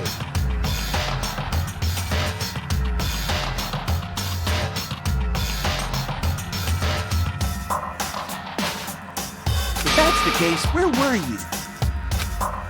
Please, say something! If you don't hurry up and answer, I'm gonna suicide dive you!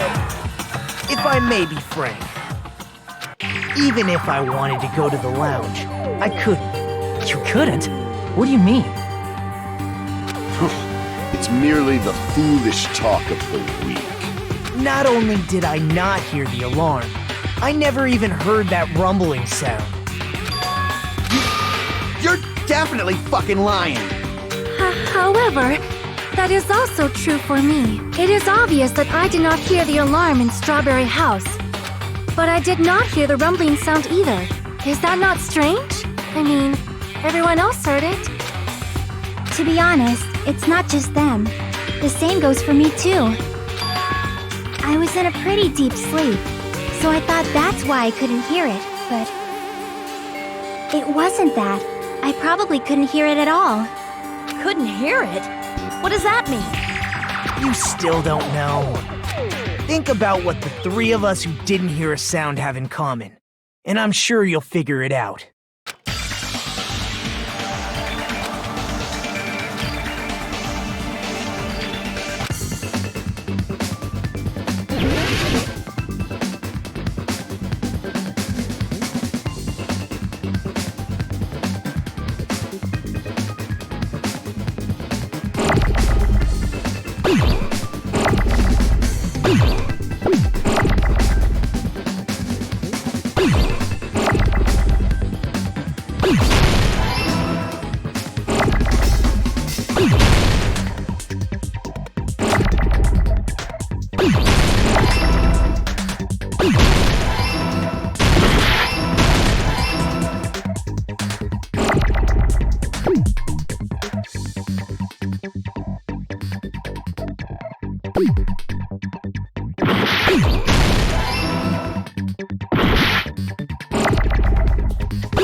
Nagito, Sonia, and Chiaki, the three of you were staying in deluxe rooms, right? If I recall, the deluxe rooms are...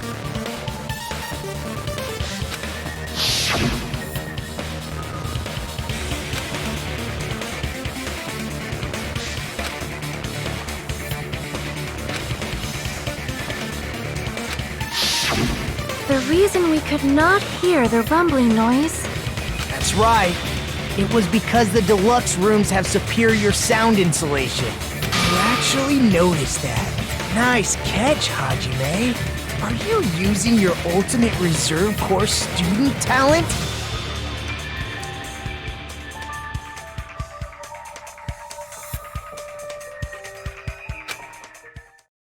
Now then, you guys must understand by now, right?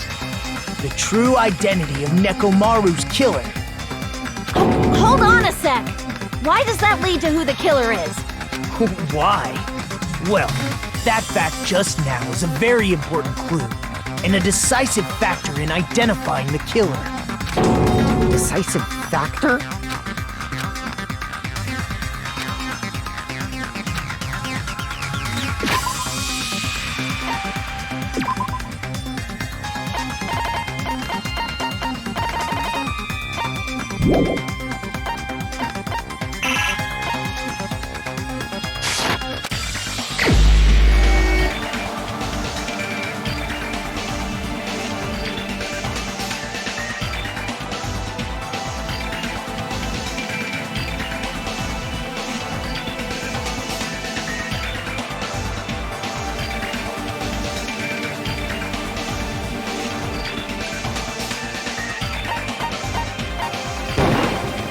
You're the only one! Gundam, there's something I want to ask you.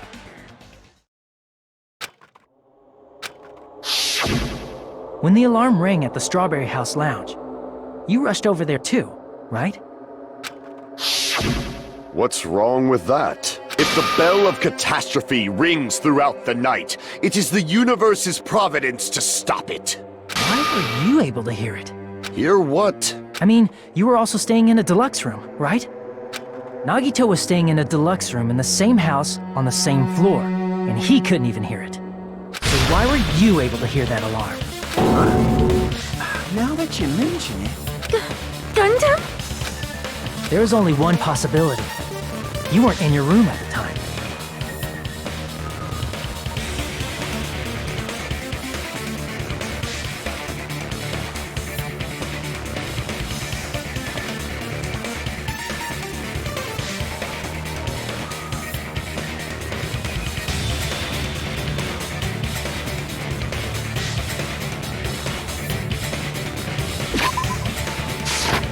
That's why, even though you were staying in a deluxe room, you still went to the lounge.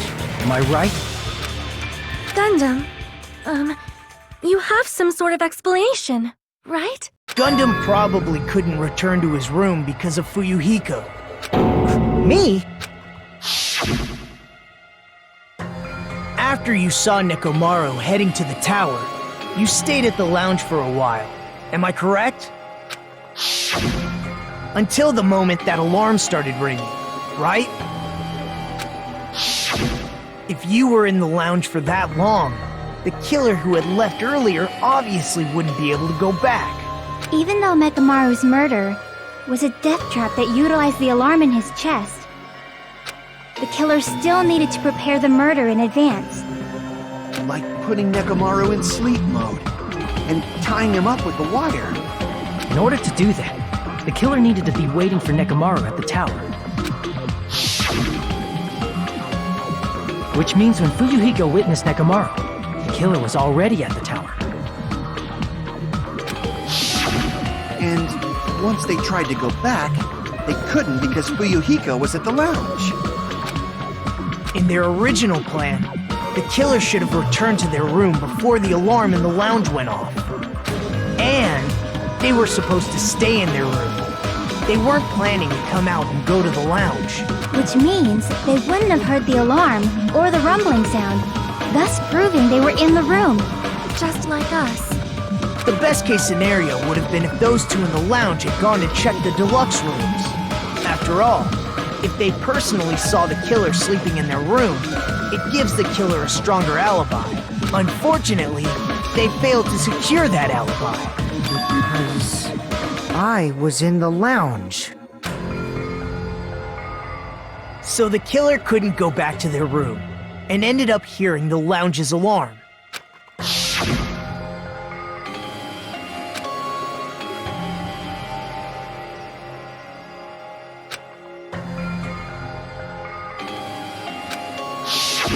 But why'd you come out?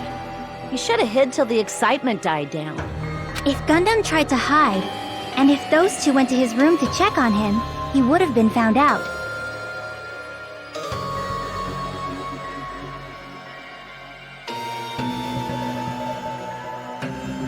That would have been the worst possible outcome. That's why he couldn't just stay hidden.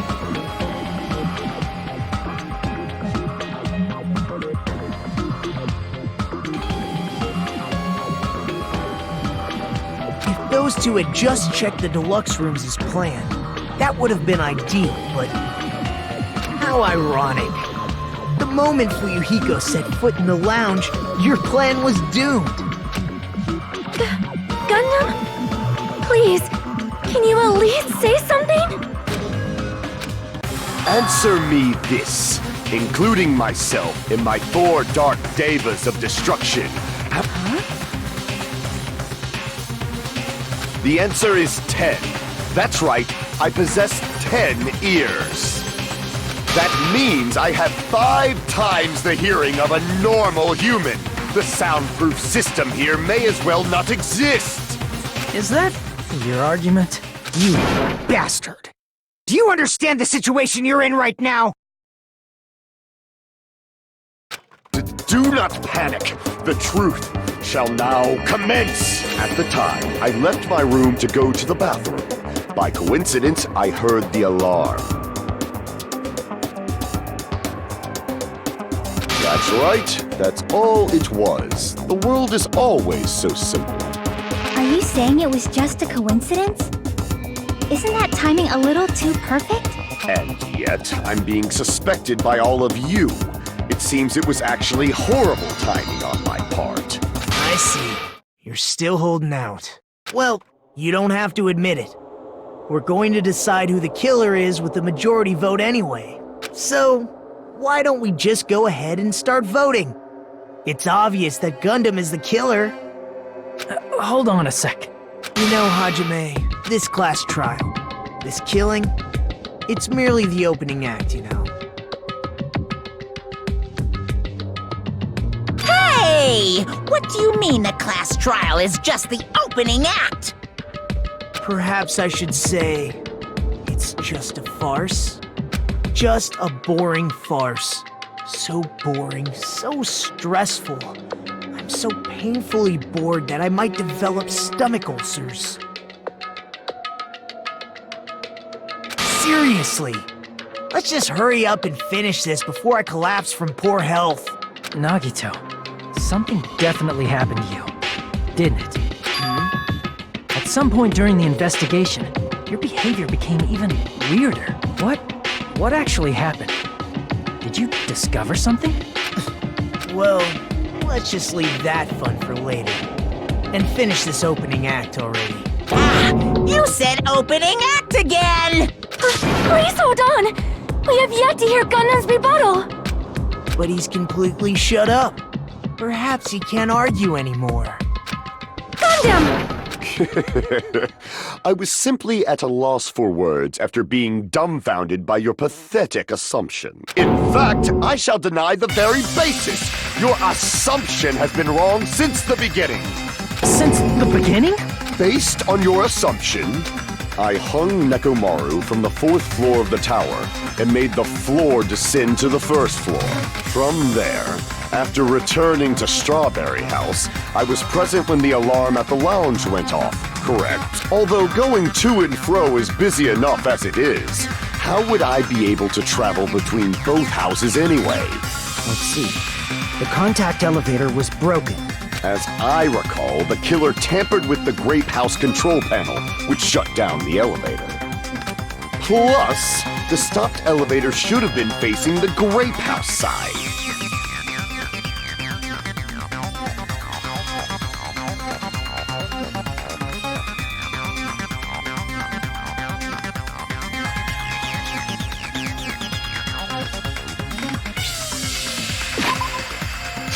If so, the human who used the elevator would have left it at Grape House. For these reasons, it's an indisputable fact that the killer destroyed the elevator at Grape House. And what's wrong with that? If the elevator was broken at Grape House, you wouldn't be able to return to Strawberry House. However, I was already at Strawberry House. I was present when the alarm in the lounge started ringing. Which means your assumption is clearly wrong. Are you serious? And here I thought it's already been decided. Have you learned your lesson, pitiful humans? You cannot overcome this contradiction.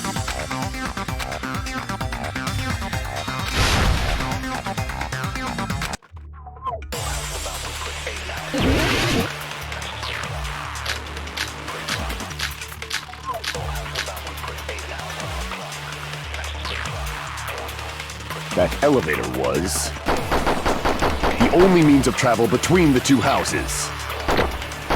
As long as that elevator was broken, Your assumption collapses! Plus, the elevator was broken at Grape House. If the killer cannot return to Strawberry House, Since I was at Strawberry House at that time, there's no question that the following crime is impossible. It would have been different if they had an accomplice. Or if there was a secret passageway. How much longer do you plan to lecture me? Why don't we stop this already?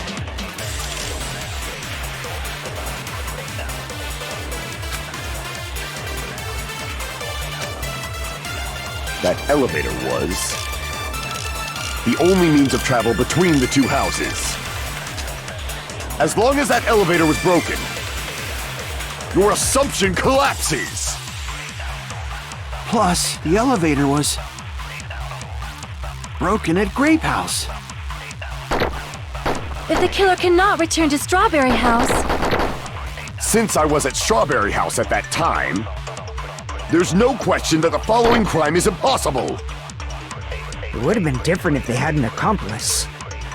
Or if there was a secret passageway. How much longer do you plan to lecture me? Why don't we stop this already?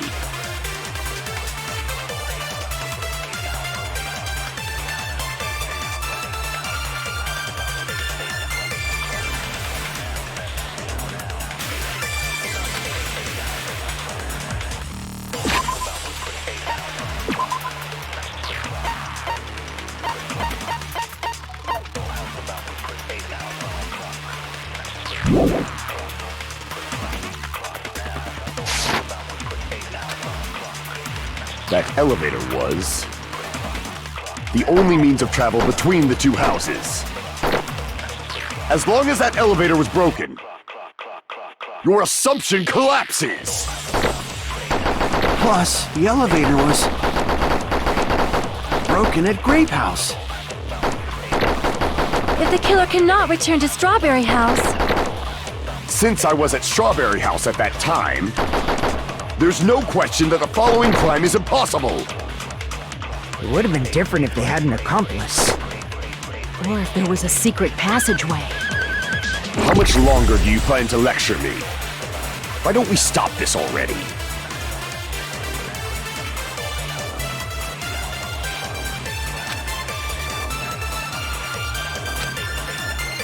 That elevator was the only means of travel between the... No, that's wrong!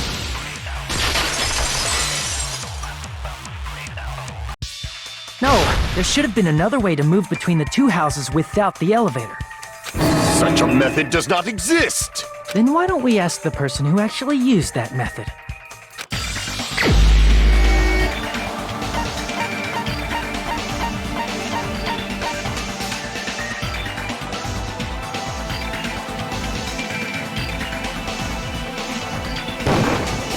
You're the only one!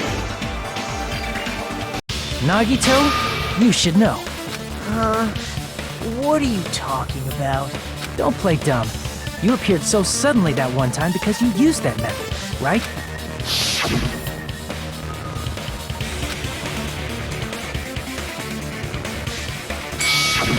There's a secret passage connecting the first floor of Strawberry House to the third floor of Grape House. Isn't that right? Jeez. Once again, I let the reserve course show up.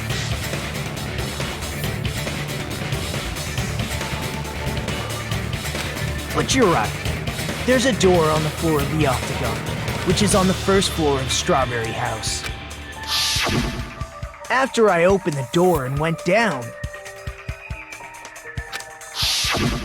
Surprise, surprise! I ended up in the Monokuma Archive, which is on the third floor of Grape House. Meaning, the third floor and the fourth floor are actually connected. Plus, once you've cleared the final dead room once, you can pass through it as many times as you want. If they used that secret passage, they could have gone between the two houses as much as they wanted. Infinity Unlimited Flame! However, what if the killer was unaware of the existence of the final dead room? There's no way they didn't know. That is merely an illusion you have fabricated from your own suspicion. If you value your life, you should stop with your scrutiny. There's no way I can stop. Did you say? Don't make me angry! You wouldn't like me when I'm angry!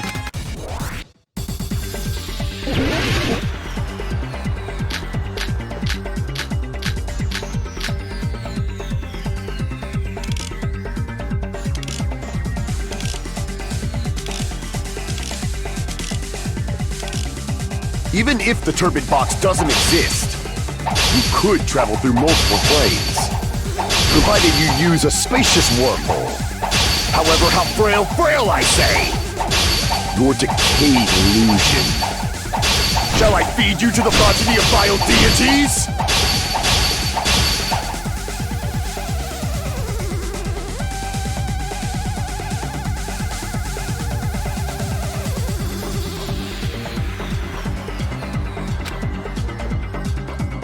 Even if the turbid box doesn't exist, you could travel through multiple planes, provided you use a spacious wormhole. However, how frail I say! Your decayed illusion. Shall I feed you to the progeny of vile deities? I can't back down!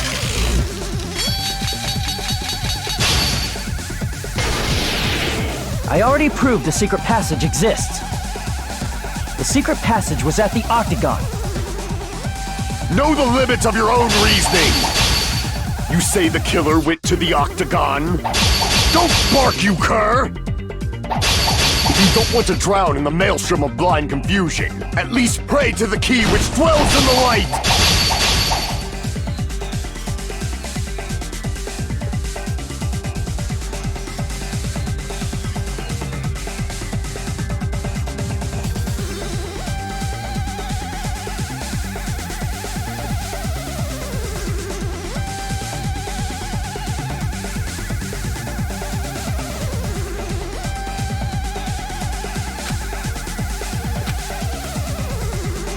Know the limits of your own reasoning! You say the killer went to the Octagon? Don't bark, you cur! If you don't at least pray to the key which dwells in the light!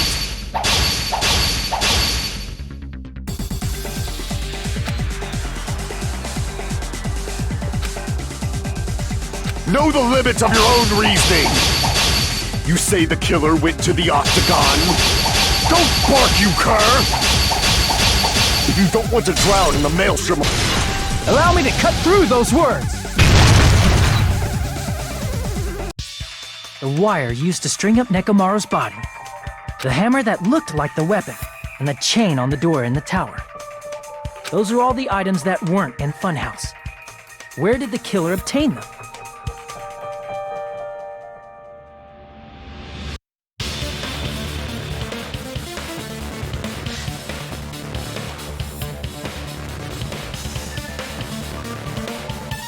The only place I can think of is the Octagon. There were various weapons and tools there. I'm pretty sure I saw stuff like wires, hammers, and chains too.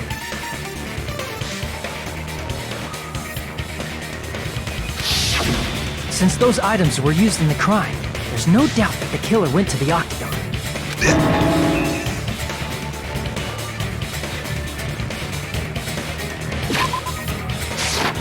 If that's the case, they obviously know about the secret passage too, right? It seems this is the end. Normally we'd end up listening to Hajime lecture us with a very long summary of the case. But there's no reason to waste any more time on this opening act, so I'm going to end this right now. Hey, what are you... First of all, by messing with all the clocks in the building, Gundam tried to lure only Nekomaru. The elevator was probably broken by that point. Thanks to that, Nekomaru wasn't able to go to Grape Tower, which was supposed to be the meetup point. So he tried going over to Strawberry Tower, just like we did when we found out the elevator was broken. Well, it's obvious he'd attempt that. At that time, We didn't know the two towers were the exact same place. Also, the button in Strawberry Hall wasn't broken, so he was easily able to enter Strawberry Tower. But surprise! Gundam was waiting for Nekomaru's arrival. Hold on. If Nekomaru didn't go to Strawberry Tower, what would the killer have done then?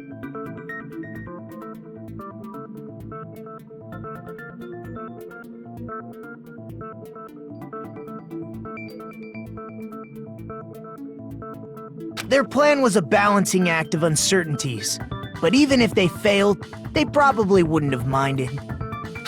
They can just greet everyone the next morning as if nothing happened, and come up with a different plan.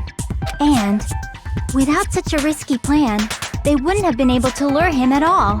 I'm going to continue summarizing the case, okay?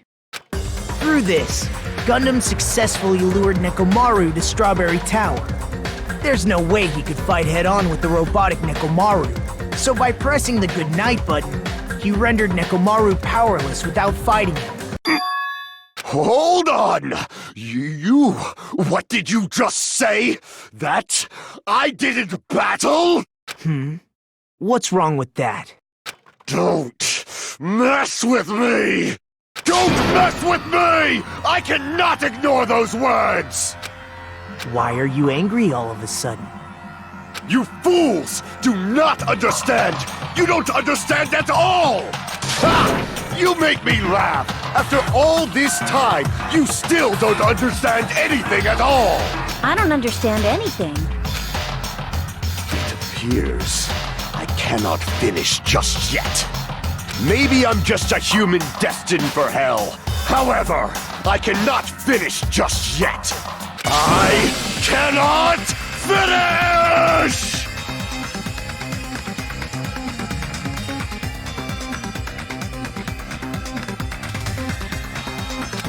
What do you intend to do? It's obvious! I'm going to destroy your illusory assumptions! Are you saying you still have more? You still have room to argue? Your words. You said I pressed Nekomaru's goodnight button.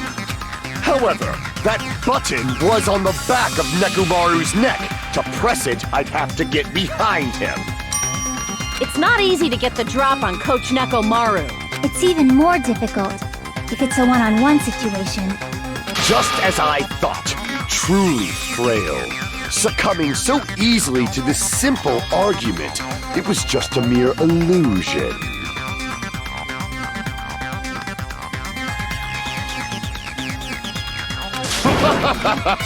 If you want to set me up as the killer, at least surpass your own human limitations. That's wrong, Gundam. You're the one who's wrong. Such a wonderful line. However, I cannot say that I'm satisfied. Listen well. I shall teach you 2 tips for making someone admit their defeat. First, you must crush them with your own overwhelming power.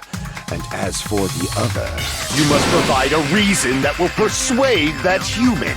You have not fulfilled either of those yet.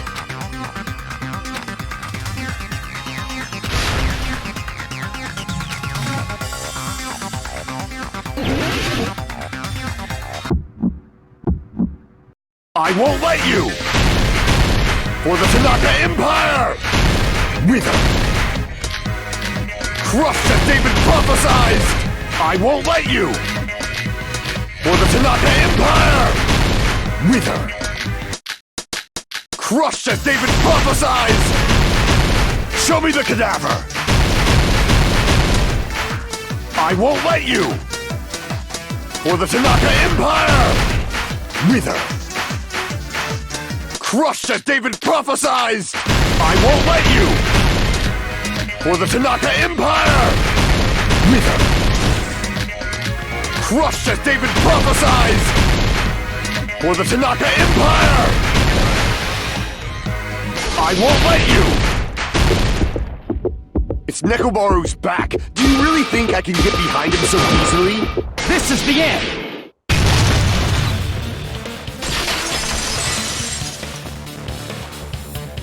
Even if you didn't get behind Nekomaru, you should have been able to press the button on the back of his neck. As long as you have the power of the hamsters you keep with you.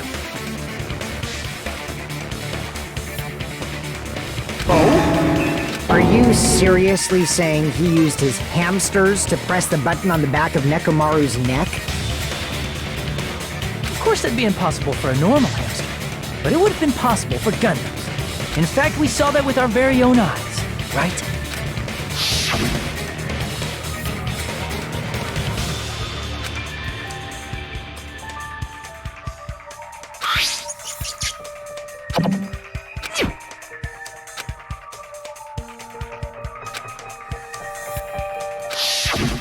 Now that you mention it, after Ibuki was killed in the music venue, one of Gundam's hamsters retrieved the piece of wallpaper from the baton lighting, right?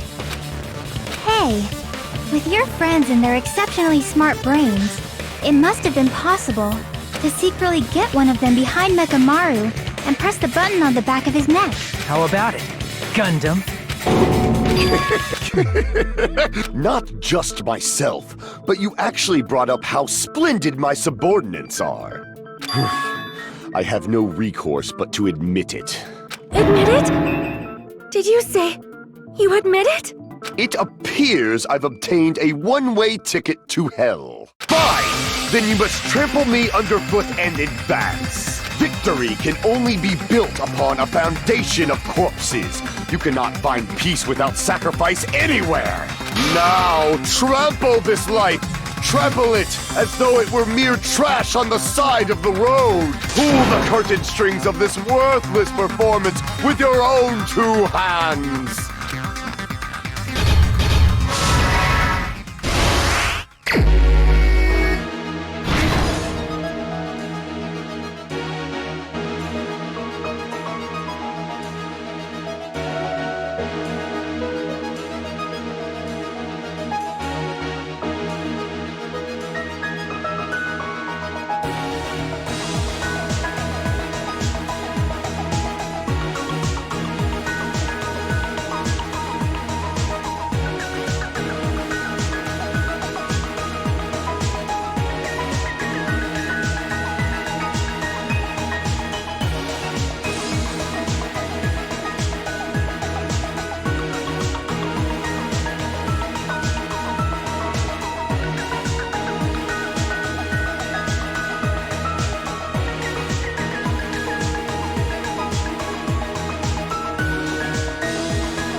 here's everything that happened in this case.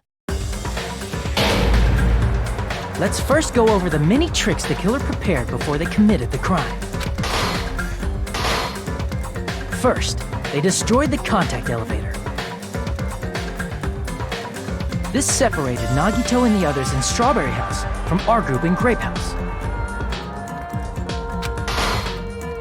Next, they lured Nekomaru out by himself by turning back all the clocks in the funhouse by 2 hours. Additionally, in order to secure an alibi, the killer went to the Strawberry House lounge and set the wall clock's alarm to 5:30 a.m. After finishing their preparations, the killer went to Strawberry Tower with the necessary tools in hand. They obtained these tools from the octagon, which you can enter once you clear the final deck room. This means the killer discovered the secret of the funhouse faster than anybody else. That secret being, Strawberry House and Grape House are actually the same building. On the morning of the incident, Nekomaru woke up and headed over to Grape Tower for a specific reason.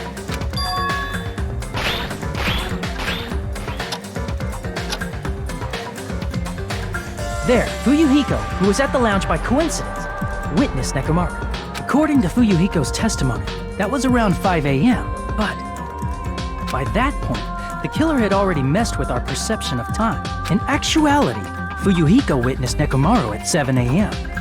That's also the same time Monokuma Taichi begins. Nekomaru went to Grape Tower to participate in that. However, because the contact elevator was broken, Nekomaru was unable to go to Grape Tower, so he decided to try going to Strawberry Tower. But the killer was waiting for him there. With the power of hamsters, they were able to press the good night button on the back of Nekomaru's neck.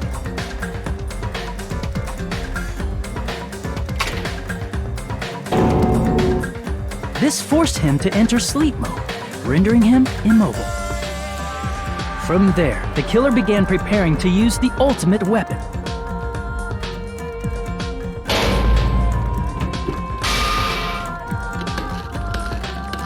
First, they set the alarm in Nekomaru's chest to 7:30 a.m. so he'd wake up.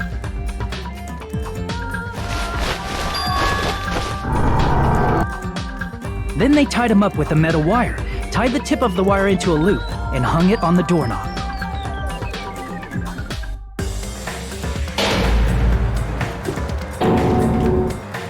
After leaving Strawberry Tower, the killer then destroyed the door button to Strawberry Hall. They did this to keep us from entering Strawberry Tower, and to keep us from discovering the secret of the building structure that they used to kill Nekomaru.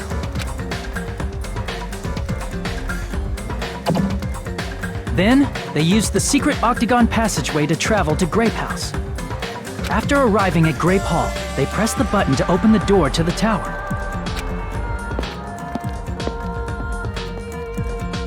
When that happened, the elevator-like floor of the tower began descending. And Nekomaru's body was still inside, dangling upside down in midair from the wire. The killer entered Grape Tower to see if their setup was successful.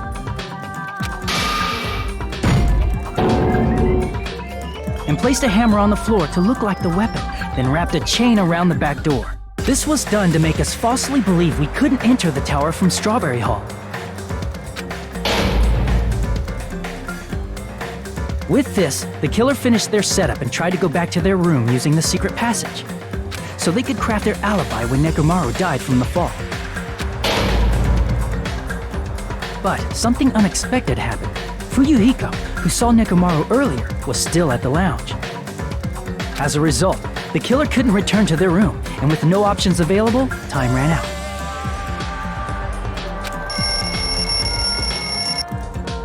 The lounge's wall clock alarm started ringing at 5:30. Well, actually 7:30. To avoid a worst-case scenario, the killer was forced to appear in front of Fuyuhiko with the others. When the wall clock's alarm rang, that was also the same time Nekomaru was waking up. He woke up while he was still hanging upside down, so he couldn't help but sway his body. Originally, the loop of wire was only supposed to slip off the doorknob, but because there was a heavier load than expected, the doorknob ended up breaking. Nekomaru fell from the 4th floor all the way to the 1st floor. He crashed into the pillar, which decapitated him on impact, and died. The sound of Nekomaru's impact echoed throughout the funhouse. However, by this point, the killer's plan was about to fail, thanks to the broken doorknob and Fuyuhiko. Meaning, the killer is someone who wouldn't have heard the alarm if they were in the deluxe room. They also wouldn't have been able to return to their guest room, because Fuyuhiko was at the lounge.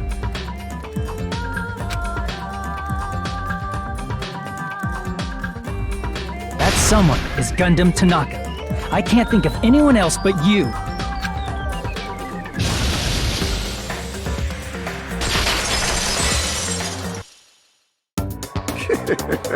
Splendid. That was splendid. For a mere human, you did quite well. Stop. Stop it already. Stop using weird words to avoid the truth. Or I'll friggin' kill you myself! I cannot believe it. I just cannot believe. You killed Nekomaru? I cannot believe something like that! You don't wish to forgive me? Do you feel regret? Then finish it! Cast your impure votes for Gundam Tanaka! My beloved, deadly foes, let the voting time begin!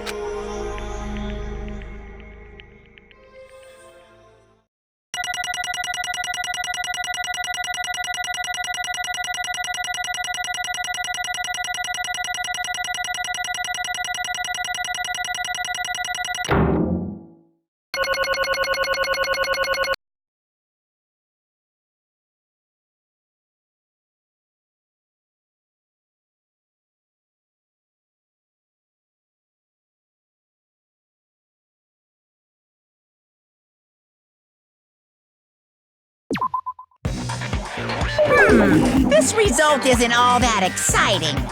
Now then, please pull the lever in front of you and cast your vote. Who will be chosen as the blackened? Will you make the right choice or the dreadfully wrong one? Please pull the lever!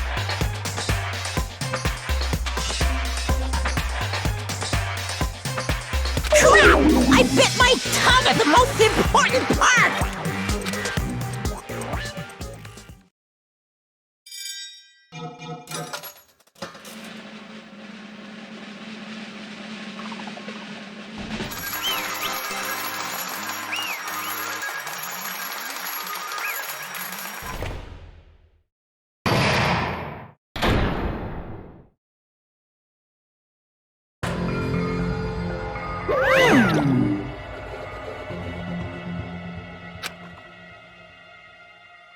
Yahoo!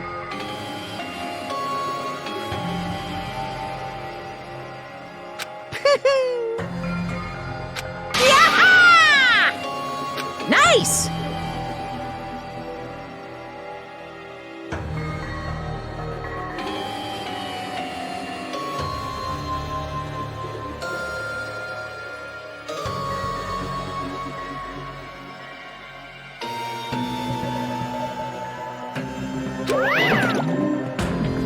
Now then.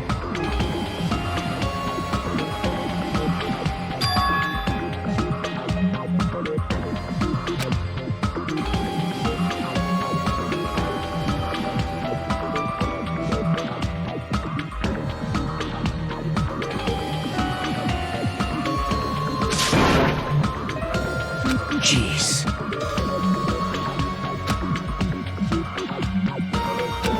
Fall, my tears. Listen well!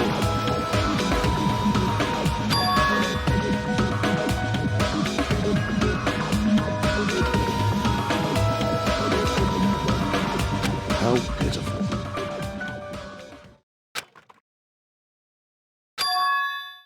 Fine.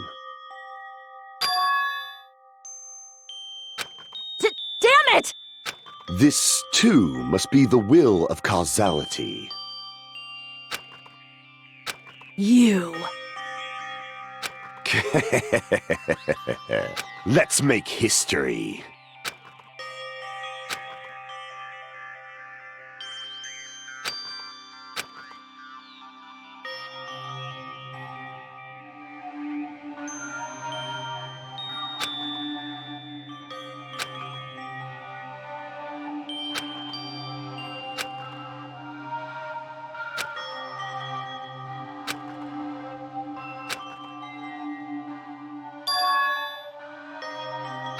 That is...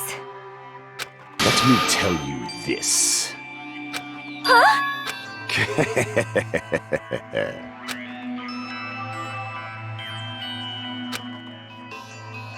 I can see it! Could it be?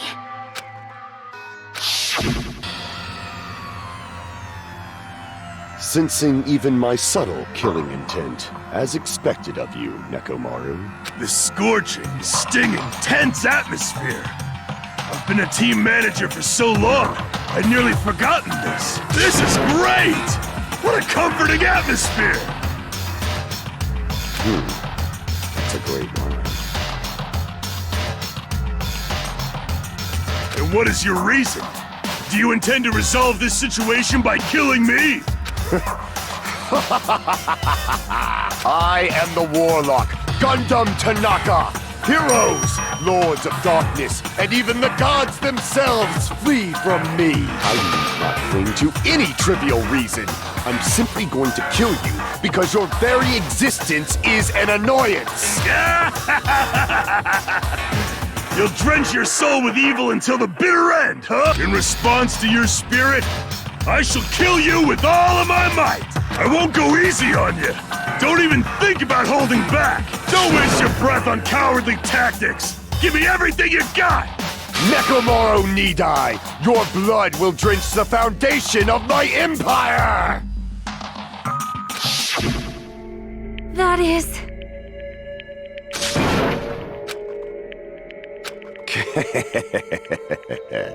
Let me tell you this. You weakling!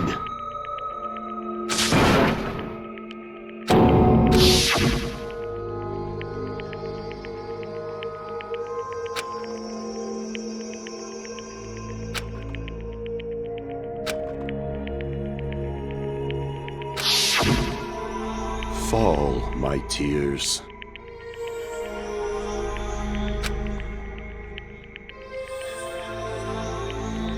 If you flinch, you will die! Let me ask.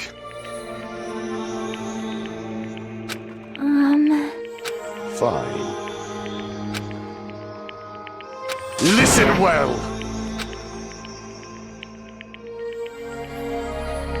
I shall engulf this world.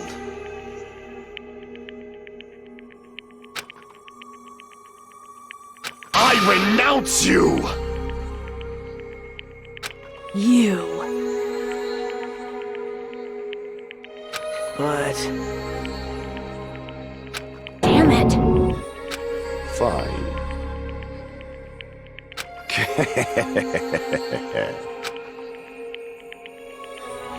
Fall, my tears. Oh. You...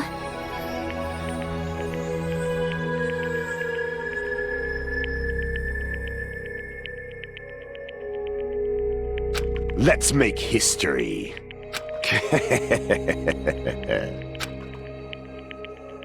Well?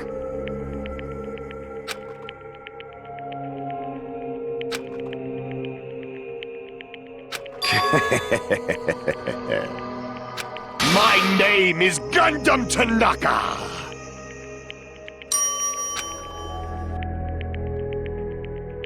Fade like dust in the wind.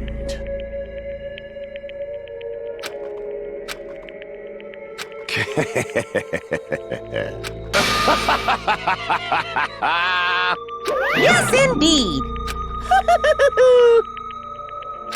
Please wait! I beg of you! Huh? I beg of you! How pitiful.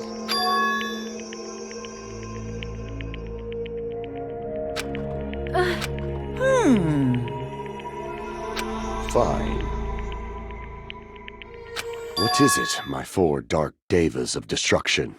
Are you worried about me? Oh, my feared four dark devas of destruction, that is not like you at all. However, there is no need to fear. In this world, I am only a temporary visitor. I was simply visiting for a moment, and now that my duty is complete, I must return to the darkness. That is why, until the very end, pride, conceit, courage, insolence, fearful of nothing, daunted by nothing. Let us laugh uproariously!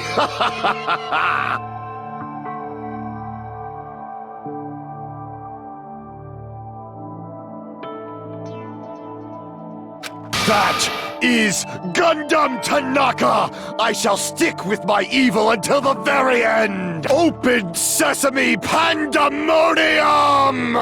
I shall fill hell with true hell! Let's give it everything we've got! It's punishment time!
Damn it. Damn it!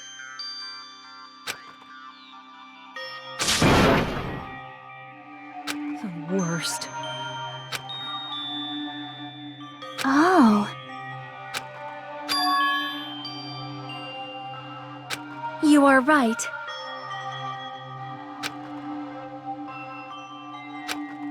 You are right.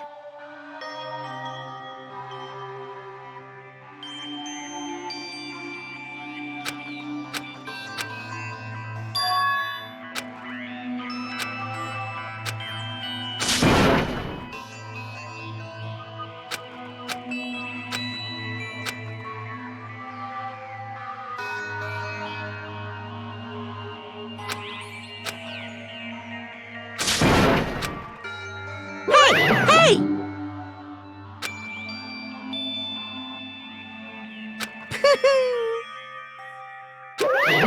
Wait!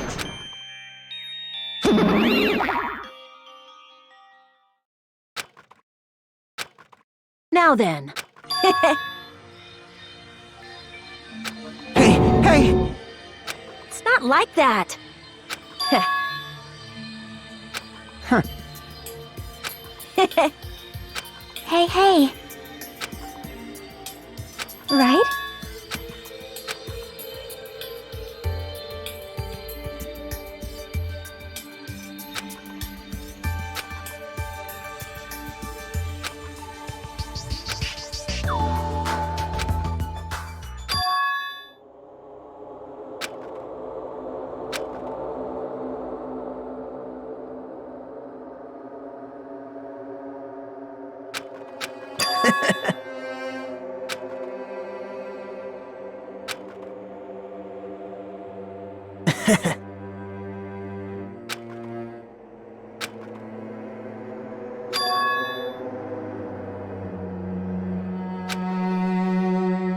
Well...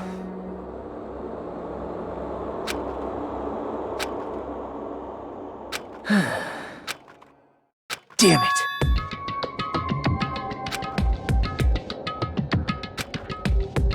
It's obvious. Monokuma appears! Now then. What's this? What's the matter?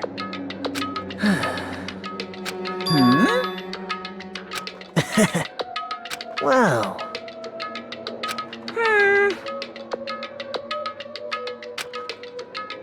Hello. Hey.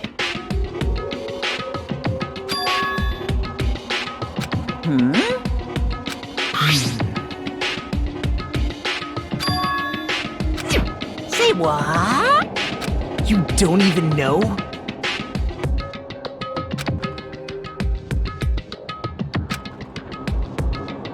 Isn't that right? Of course! But...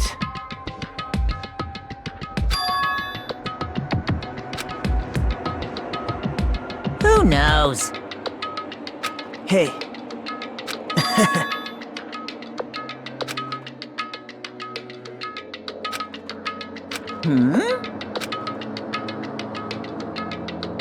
Well... Right? You're getting all riled up!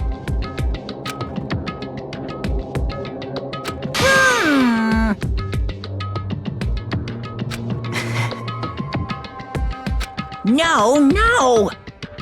Shing!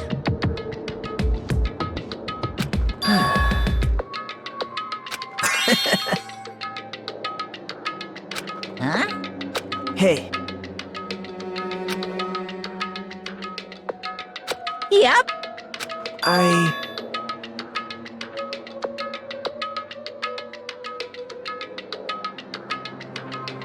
Right? No, no, no! Unbelievable. Well...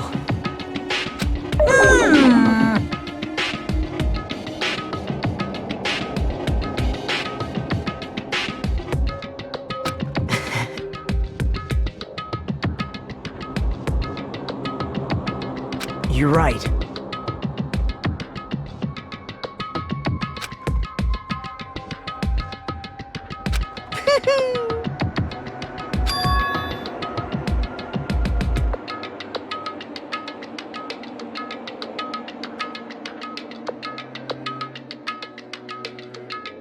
Huh?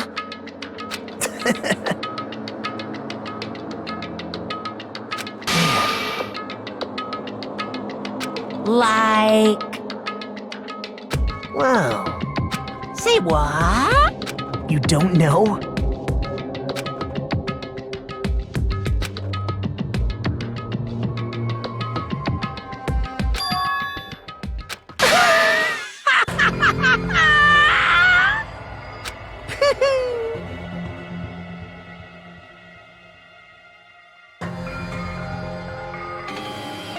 Hey. See?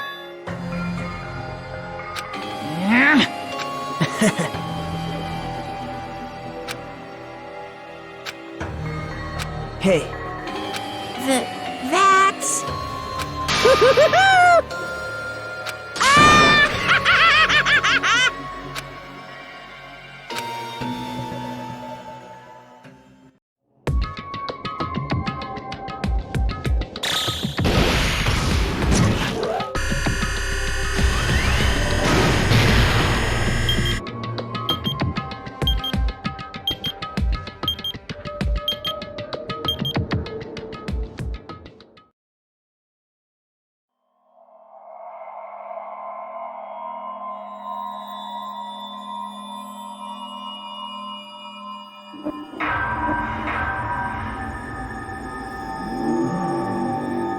Danganronpa.